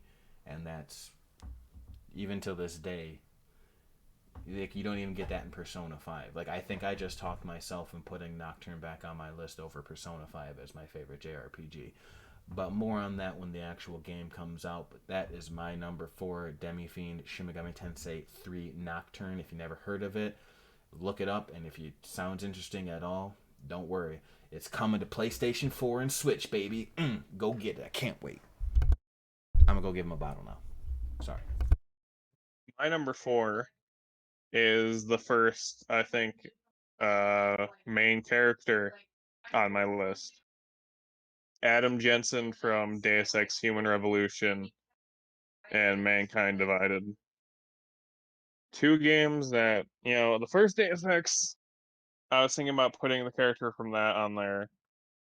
The first Deus Ex, obviously, cult classic game.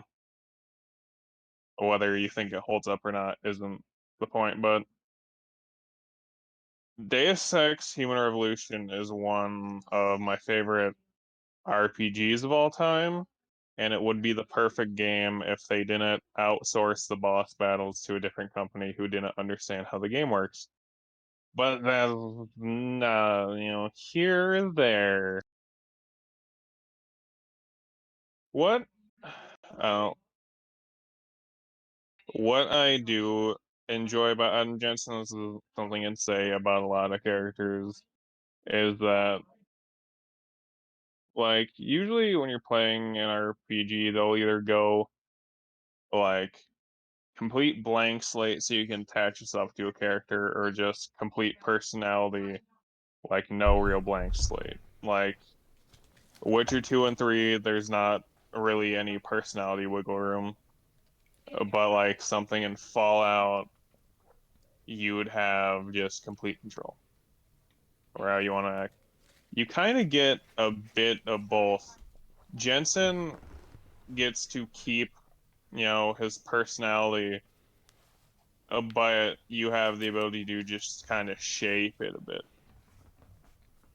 Like, he's still the same person, but you get to kind of just choose his ethical and moral stances and just like the whether it or not use violence, and it's just something I really enjoy.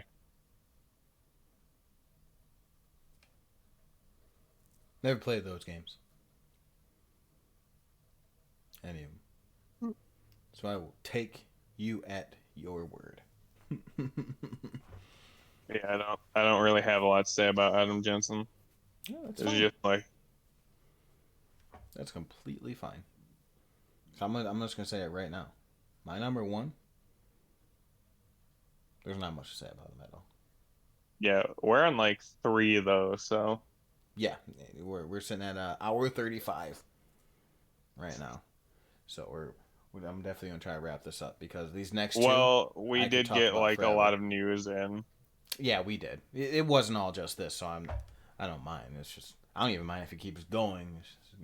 It's getting a bit late. Yeah. We gotta hit the 3-hour mark. Oh God, Drag it out. not again, not again. Oh, but no. These next two I could talk about for fucking days,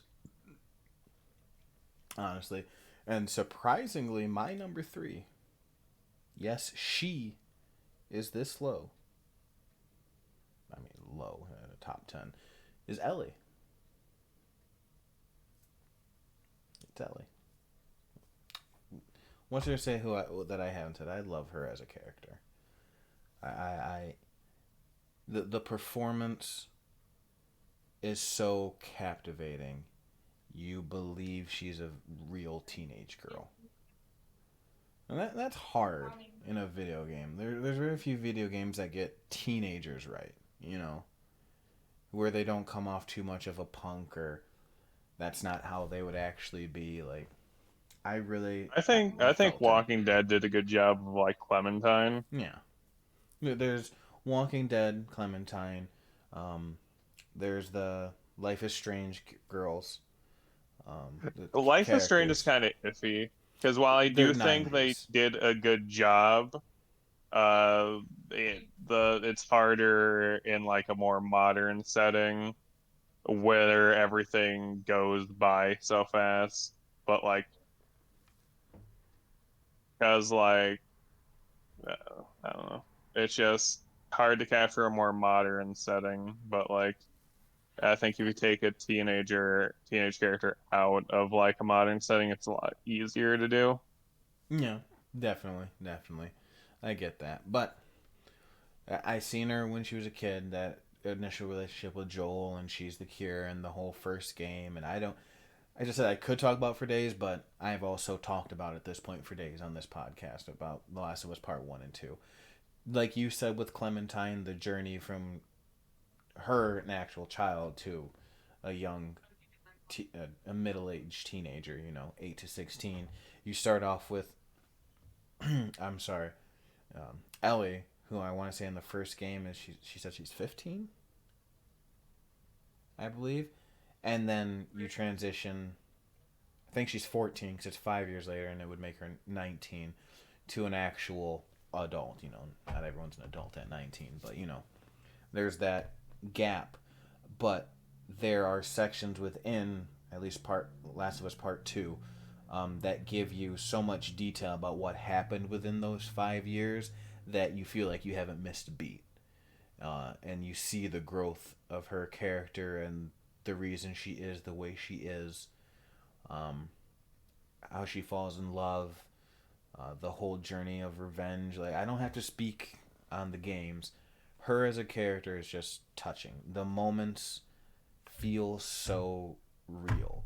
Like, as you just said, there's, you know, characters in RPGs that you can mold. Well, what I love about Last of Us so much is that there's nothing to mold. You're just there for the fucking journey. You're there to go through the motions and get told what you're telling, what they're telling, and what they're telling is absolutely, to me, fascinating. It feels so grounded and real, even though it's a post-apocalypse and there's mushroom zombies running around trying to eat you. Uh, her character, love interest in the second game feels natural, and that is definitely hard. Um, her life after with their child. It's just she's just a great character. You love to love her, and in the part 2, you love to hate her, and it's just she gave me the feels all the way around. She played the daughter role perfectly. She played the not even spoilers, whatever, avenging role perfectly. A lot of people hated it, but I found it so very compelling. And I believe it's Ashley Johnson. I believe it's Ashley Johnson. Did such a great role in bringing that character to life, and I cannot praise that game enough. Those games enough. And Ellie is, for me, the brightest spot of it. You know, I actually have a hankering to play The Last of Us Part 2 again. I've had that hankering for the past few months now, honestly. And Have you still only done the one playthrough, or I did too. no? Like no, oh, because you got your platinum, right? Yep, I did my first playthrough for me, and then I did my platinum playthrough on stream, and then I said my platinum, and there's nothing left for me to do. I just want to play it. Yeah, there's no multiplayer to spend like thousands of hours getting knocked back to the bottom. The big glaring spot of that game, you know what I'm saying, for that. Only because I wanted the platinum for Last of Us Part 1. You know, if I wasn't trying to get that platinum, that wouldn't nearly have been such a drag down for me. But fantastic game.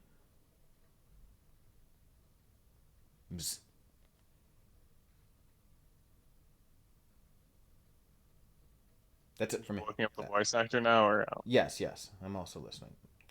so my number 3 is the main character from my favorite game of all time, Onimusha: Dawn of Dreams.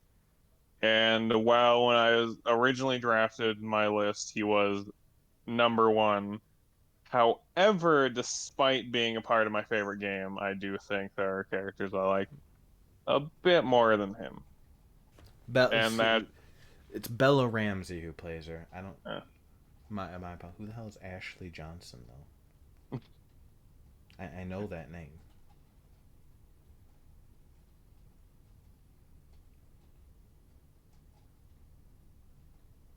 Wait, like you good? No, hold up. I'm not fucking good. Okay? Google has just mind fucked me. See? It is Ashley Johnson.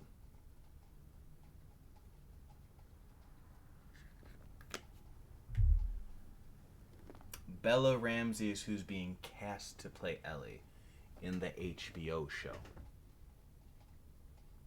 Yeah, I forgot that was a thing. Yeah. As I was saying, So I was correct. It is Ashley Johnson. as I was saying, Soki, the main character of Onimusha: Dawn of Dreams, I fucking love him. His big ass sword lamination, the fucking characters he gets, the fucking there's not a whole lot to him, but I just love the fucking game so much. Works for me. I don't really have anything to say. I'm actually surprised that's not number 1. It was my number 1 until like later drafts. Very well. I'm actually excited to hear who is number 2 and 1 then. That's crazy. But I don't want to keep talking about Dawn of Dreams because I'll never shut up about it. So I have to stop myself now. Very well. Go right on to number 2 before he gets carried away into it like we've been all night, but that's all right. My number 2 is Kratos. And no, I do not just mean God of War 2018 Kratos. God of War, the series, has been one of my favorite series since its inception. I absolutely love it. Everyone's like, oh, just big, burly, angry man killing shit. Early to mid 2000s, baby, that was every fucking video game character. And he was the coolest of the angry video game characters. He was out there ripping off fucking gods' heads and slaying hydras and ripping off fucking Medusa's head and freezing other people and then shattering Then them. he ripped off like Fat Medusa's head in like the second one, I think, because they had to give him that ability again. Of course, because it was too fucking cool. He's just so fucking cool. He's just one of the epitome of mid 2000 cool badasses that continued into the late 2000s with 3, but felt a little dated. And people said that. Like, it went from being it's okay to be angry and killing shit, and 2 was better than 1, but was the same thing, to they're like, alright, stories have kind of advanced since your hiatus here, Kratos. Like, it's cool you're here to finish what you started, but we've moved on. For then Sony Santa Monica to hit us with my favorite game of all time, God of War 2018 Kratos. Which, outside of still being a fucking monster and a badass and one of the coolest dudes in video fucking games, to being one of the most touching characters in any media I've ever experienced. I've harped on it enough.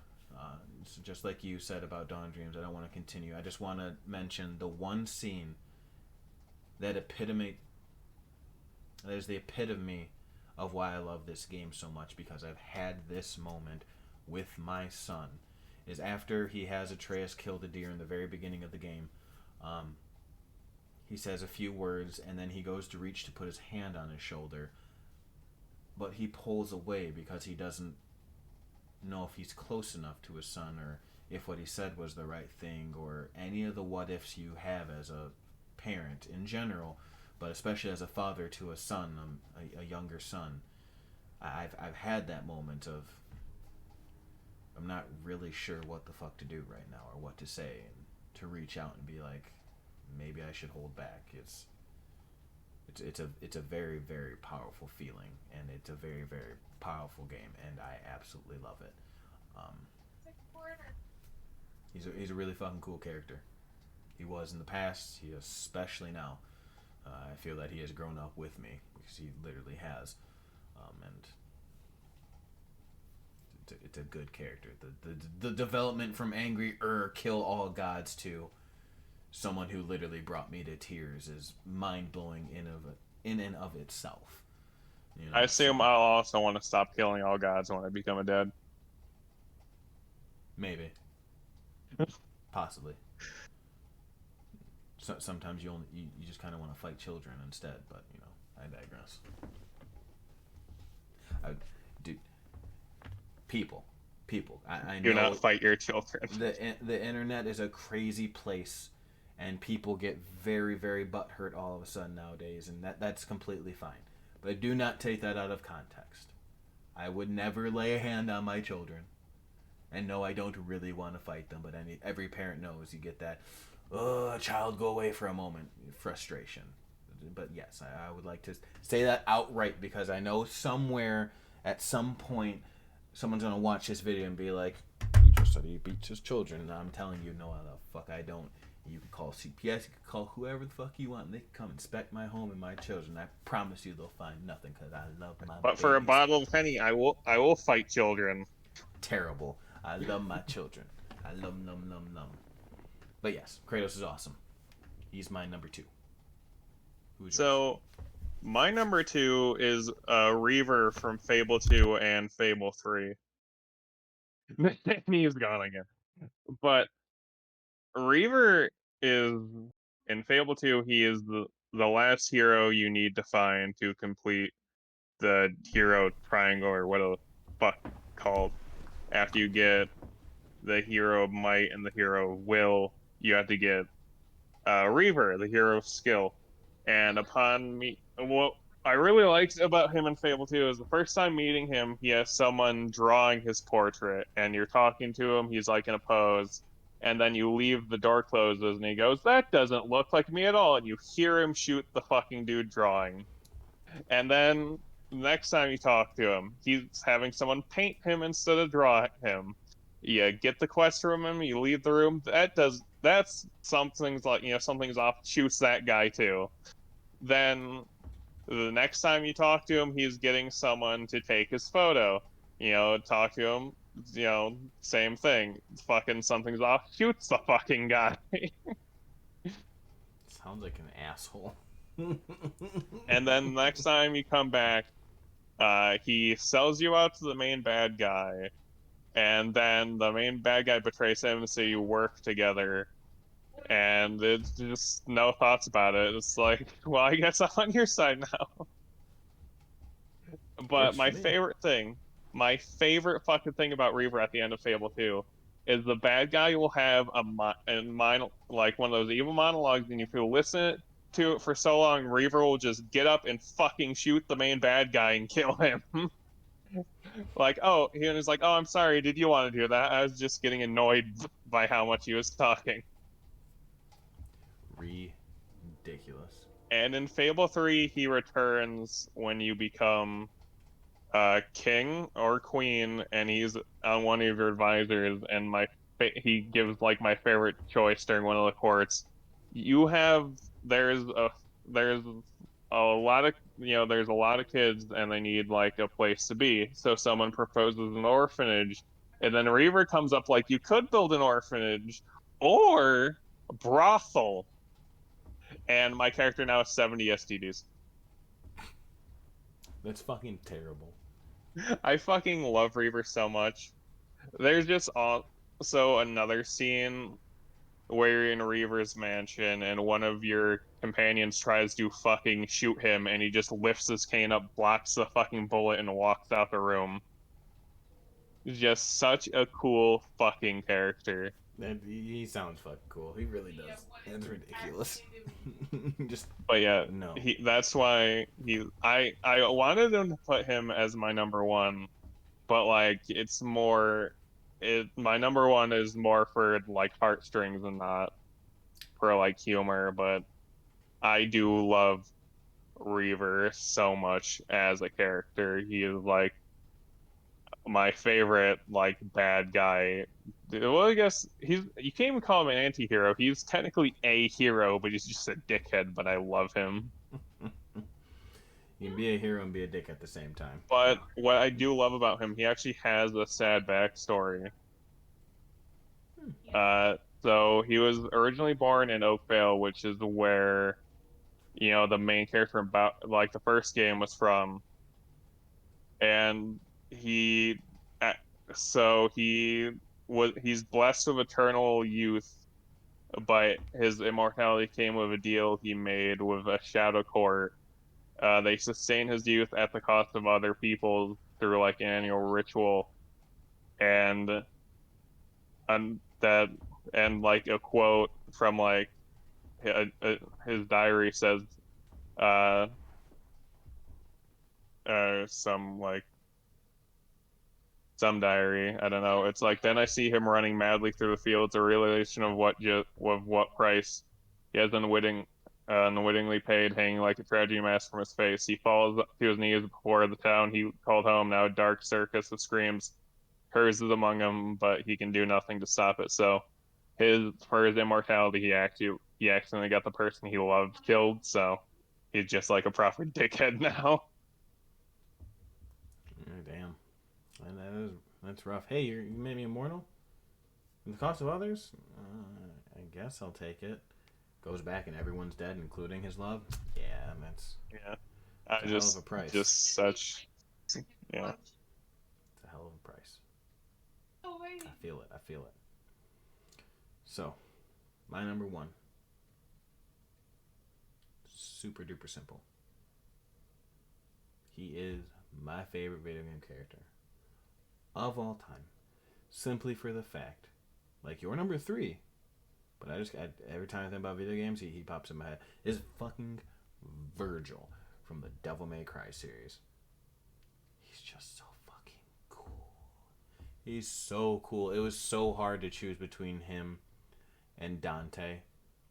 Like, if we weren't doing the whole one per, Dante would easily be on here, like, all day.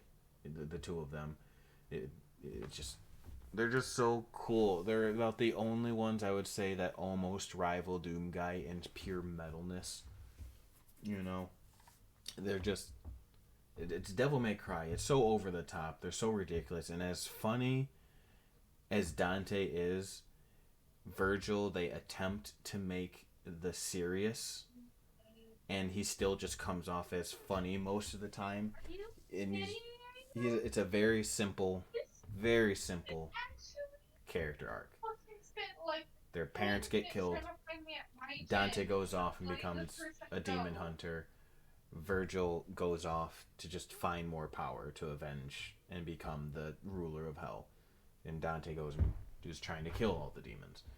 And then they finally meet up years later in the tower in DMC3. And he's just on the verge of trying to get more power. It's just simple as that. And then Dante fights his way up, and he finds him there, and you have a really fucking badass battle, and Virgil beats his ass and kicks his bitch ass off the tower. And then Dante has to fight his way back up, and then, fight him again, and down in hell.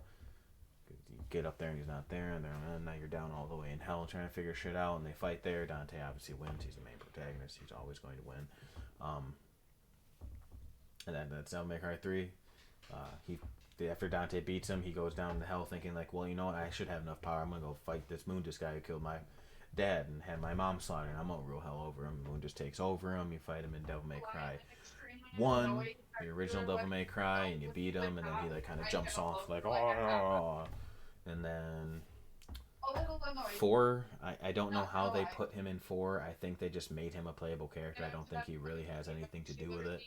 And then 5 comes back. Oh, he's just a playable character, and you just play through the same areas again. Okay, is that what it is? That's what I assumed. Yeah.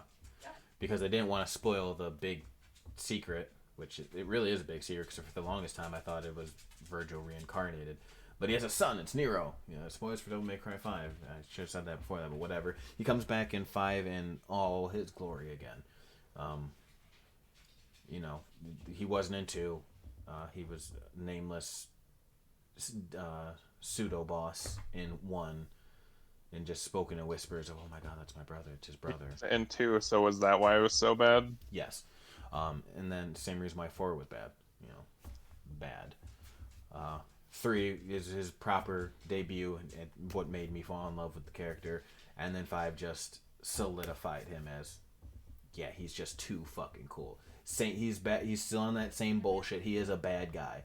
He's just trying to... It's the simplest of all things. He just wants more power. He wants to rule everybody. He just needs the power. But at the same time, he still loves his brother, and he's like, well, I guess I was wrong. I guess I'll help you stop the demons and save He the gets world. fucking... Spoiler alert for DMC5. He gets fucking Kingdom Hearted by his son. Basically. And I won't stay on it too long, because there really isn't much else to say. As I said, he's a very simple character, but he's just so fucking cool. And when I think of video games, Virgil pops in more often than any other character. Unless we're talking about when we're talking about characters, Virgil's there. And DMC is one of my favorite series too, so I just mean he's just so fucking cool, man. He's got the badass slick katana. He's cutting through dimensions and fucking teleporting and slashing all over the place. His demon form's way cooler than Dante's. I mean, they're both really cool, but still,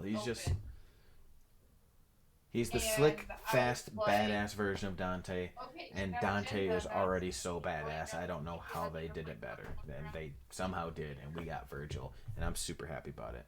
I love that guy. That's my number 1. Virgil all the way.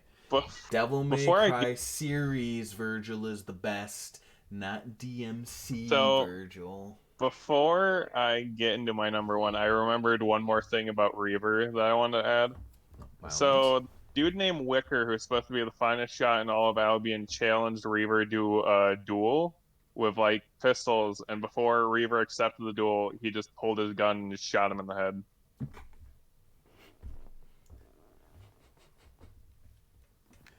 Okay, no, he's not a hero. He is an anti-hero. Like, you don't do that shit as a hero. That's fucking terrible. Deceitful as shit.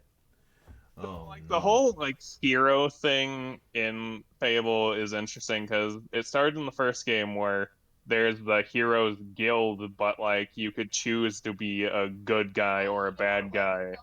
So, like, hero was an overarching term. If you killed a bunch of people, you were still a hero. So, like, he's the hero of skill. But well, there's one thing I like about Fable because it's the one part I like. I just love Reaper, so I just remember that and throw that out there. Very well, very well. So who's number one? I'm very curious now.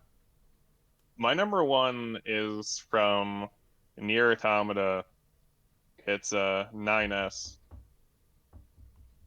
I should have The assumed. 9S you play as him in branches B and D. Okay. I mean, I know who I don't know 9S is. how far you haven't done. Did you just how far have you gotten in Nier? I beat it. So okay, so The one time. yeah. So like yeah, you play as him in B and D, and the reason why 9S is my favorite character of all time is just the relationship he has with 2B. And while, yes, I could have put 2B in, he is in the game slightly longer. And I do think he feels like more of a main character. Just, Really? yeah. There's so much going on in Nier Automata story wise that I don't want to spoil it. I know even though you said like you feel like the gameplay's lagging because you played DMC 5, I do feel like Nier Automata is still worth playing. It's the one I didn't want to spoil Cyberpunk because it's too new. I'm not going to spoil like any more of Nier because I feel like there is so much actual story in there. I feel like it's just worth going through it. Yeah. And honestly, as much as we don't, because Cyberpunk's so new, you don't want to, and yada yada yada. Like there are still many people who, even though it was on and was so many people's game of the year it came out, it is still talked about and so highly regarded still to this day that people are picking it up every year. Um, for key instance is me, and I want to thank you for not going into more of it because it is a game I would like to get back to because it really did not take that long once I put pedal to the metal. Um, and I know there's what 4 more playthroughs. Isn't there all the way to E? There's A where you play through as 2B, then the B route is 9S, And then then C C's and the new D, character. which is Is the A2 or whatever, right? yeah, and then also A2 and D is also 9S again. And D is where I think 9S it really just shows why he's my favorite. So if you ever do get into it and get to like D, Yeah. That is a game that I'm not sure what I want to do with. I kind of want to stream it, possibly. It might also just be something I take in stride and beat when and where I can in between the other things I want to play. It's not that I don't want to play that game because I am very much interested in the story. Um, Honestly, if I can't find the time within, I want to say like the next 2-3 months to get back to it, especially because this is presumably the slow months, even though there's a lot coming out still. There's supposedly going to be a lot more at the end of the year, second half, that I might just have to go through and do the whole like 6 hour watch of just the cutscene and story lore to get what I need to out of it, or I'm not sure. I'm not sure yet.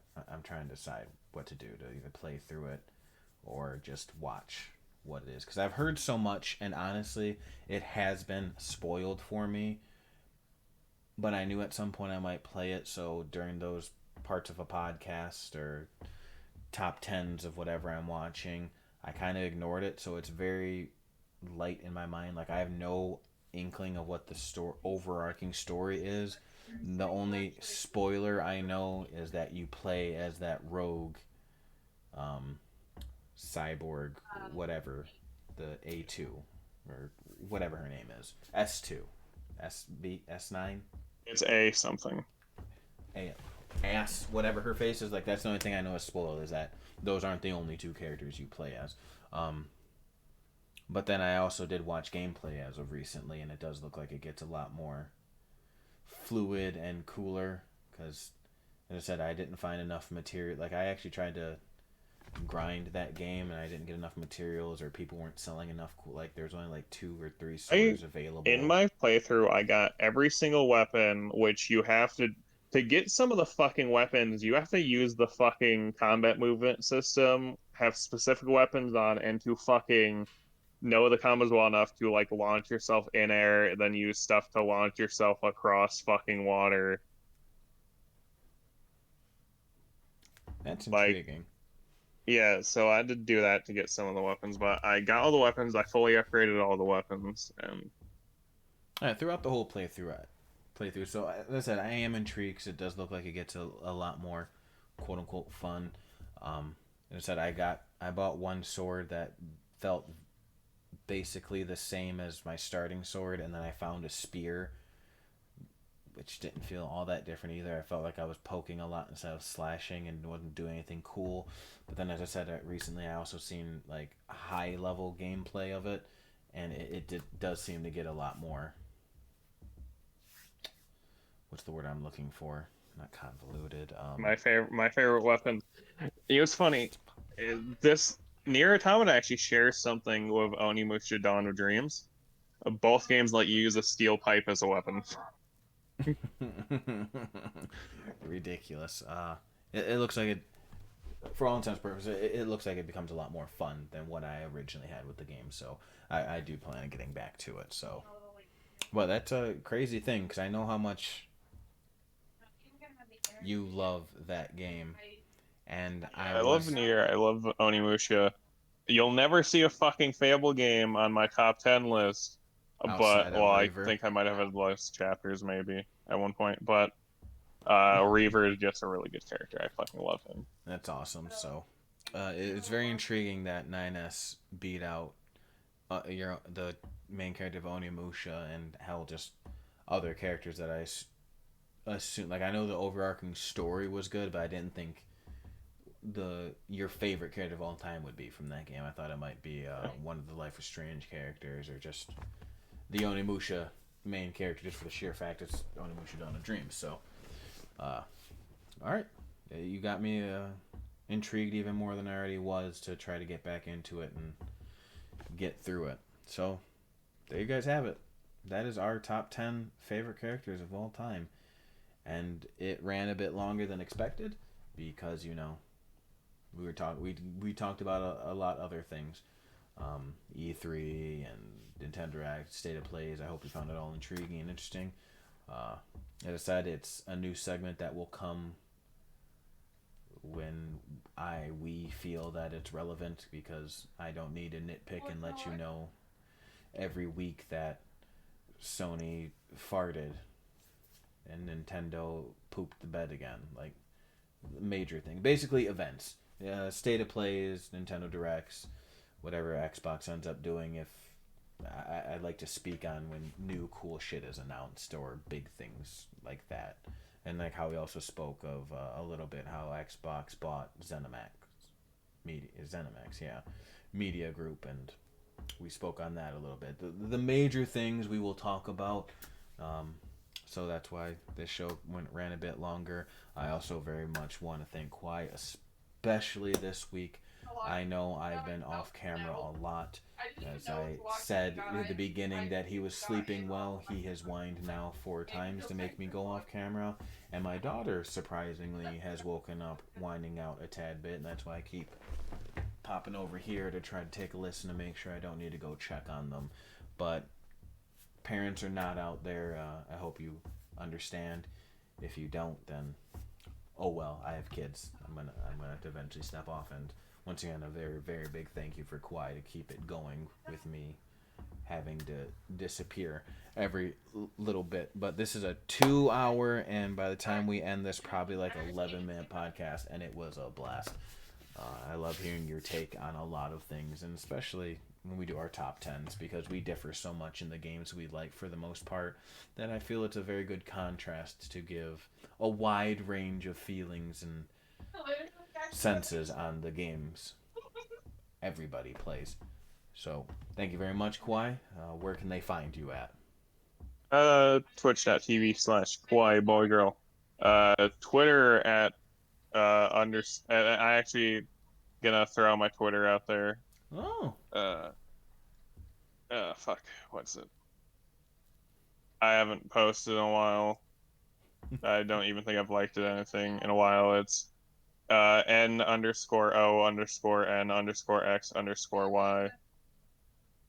Very well. Go follow him there. He streams every once in a while.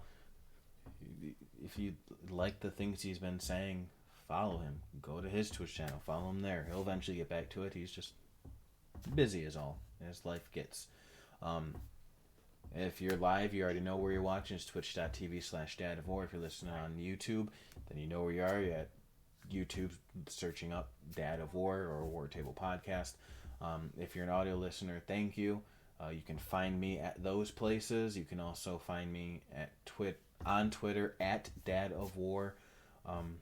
If you are a video if you're a YouTube watching on YouTube, or you're watching live right now on Twitch, or you watching the VOD that might pop up on Twitch, you can find me also on all podcast services besides Google right now: Spotify, Anchor.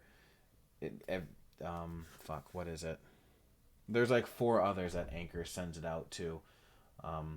But mainly iTunes, that's, usually the biggest one. The only one I'm not on is Google Play, because I can't figure out the URL, as I say every week, and I still haven't figured it out. Hell, the last week and a half, I haven't even looked. Let's be honest, I've basically given up, but I'll attempt to get back on that. But at the moment, fuck you, Google. This URL shit's bullshit. That's where you can find us at. As far as next week goes, I have no plans. Me and him will talk, and you'll have to tune in to find out. And I hope you all have a wonderful week, and I'll catch y'all guys later. Deuces.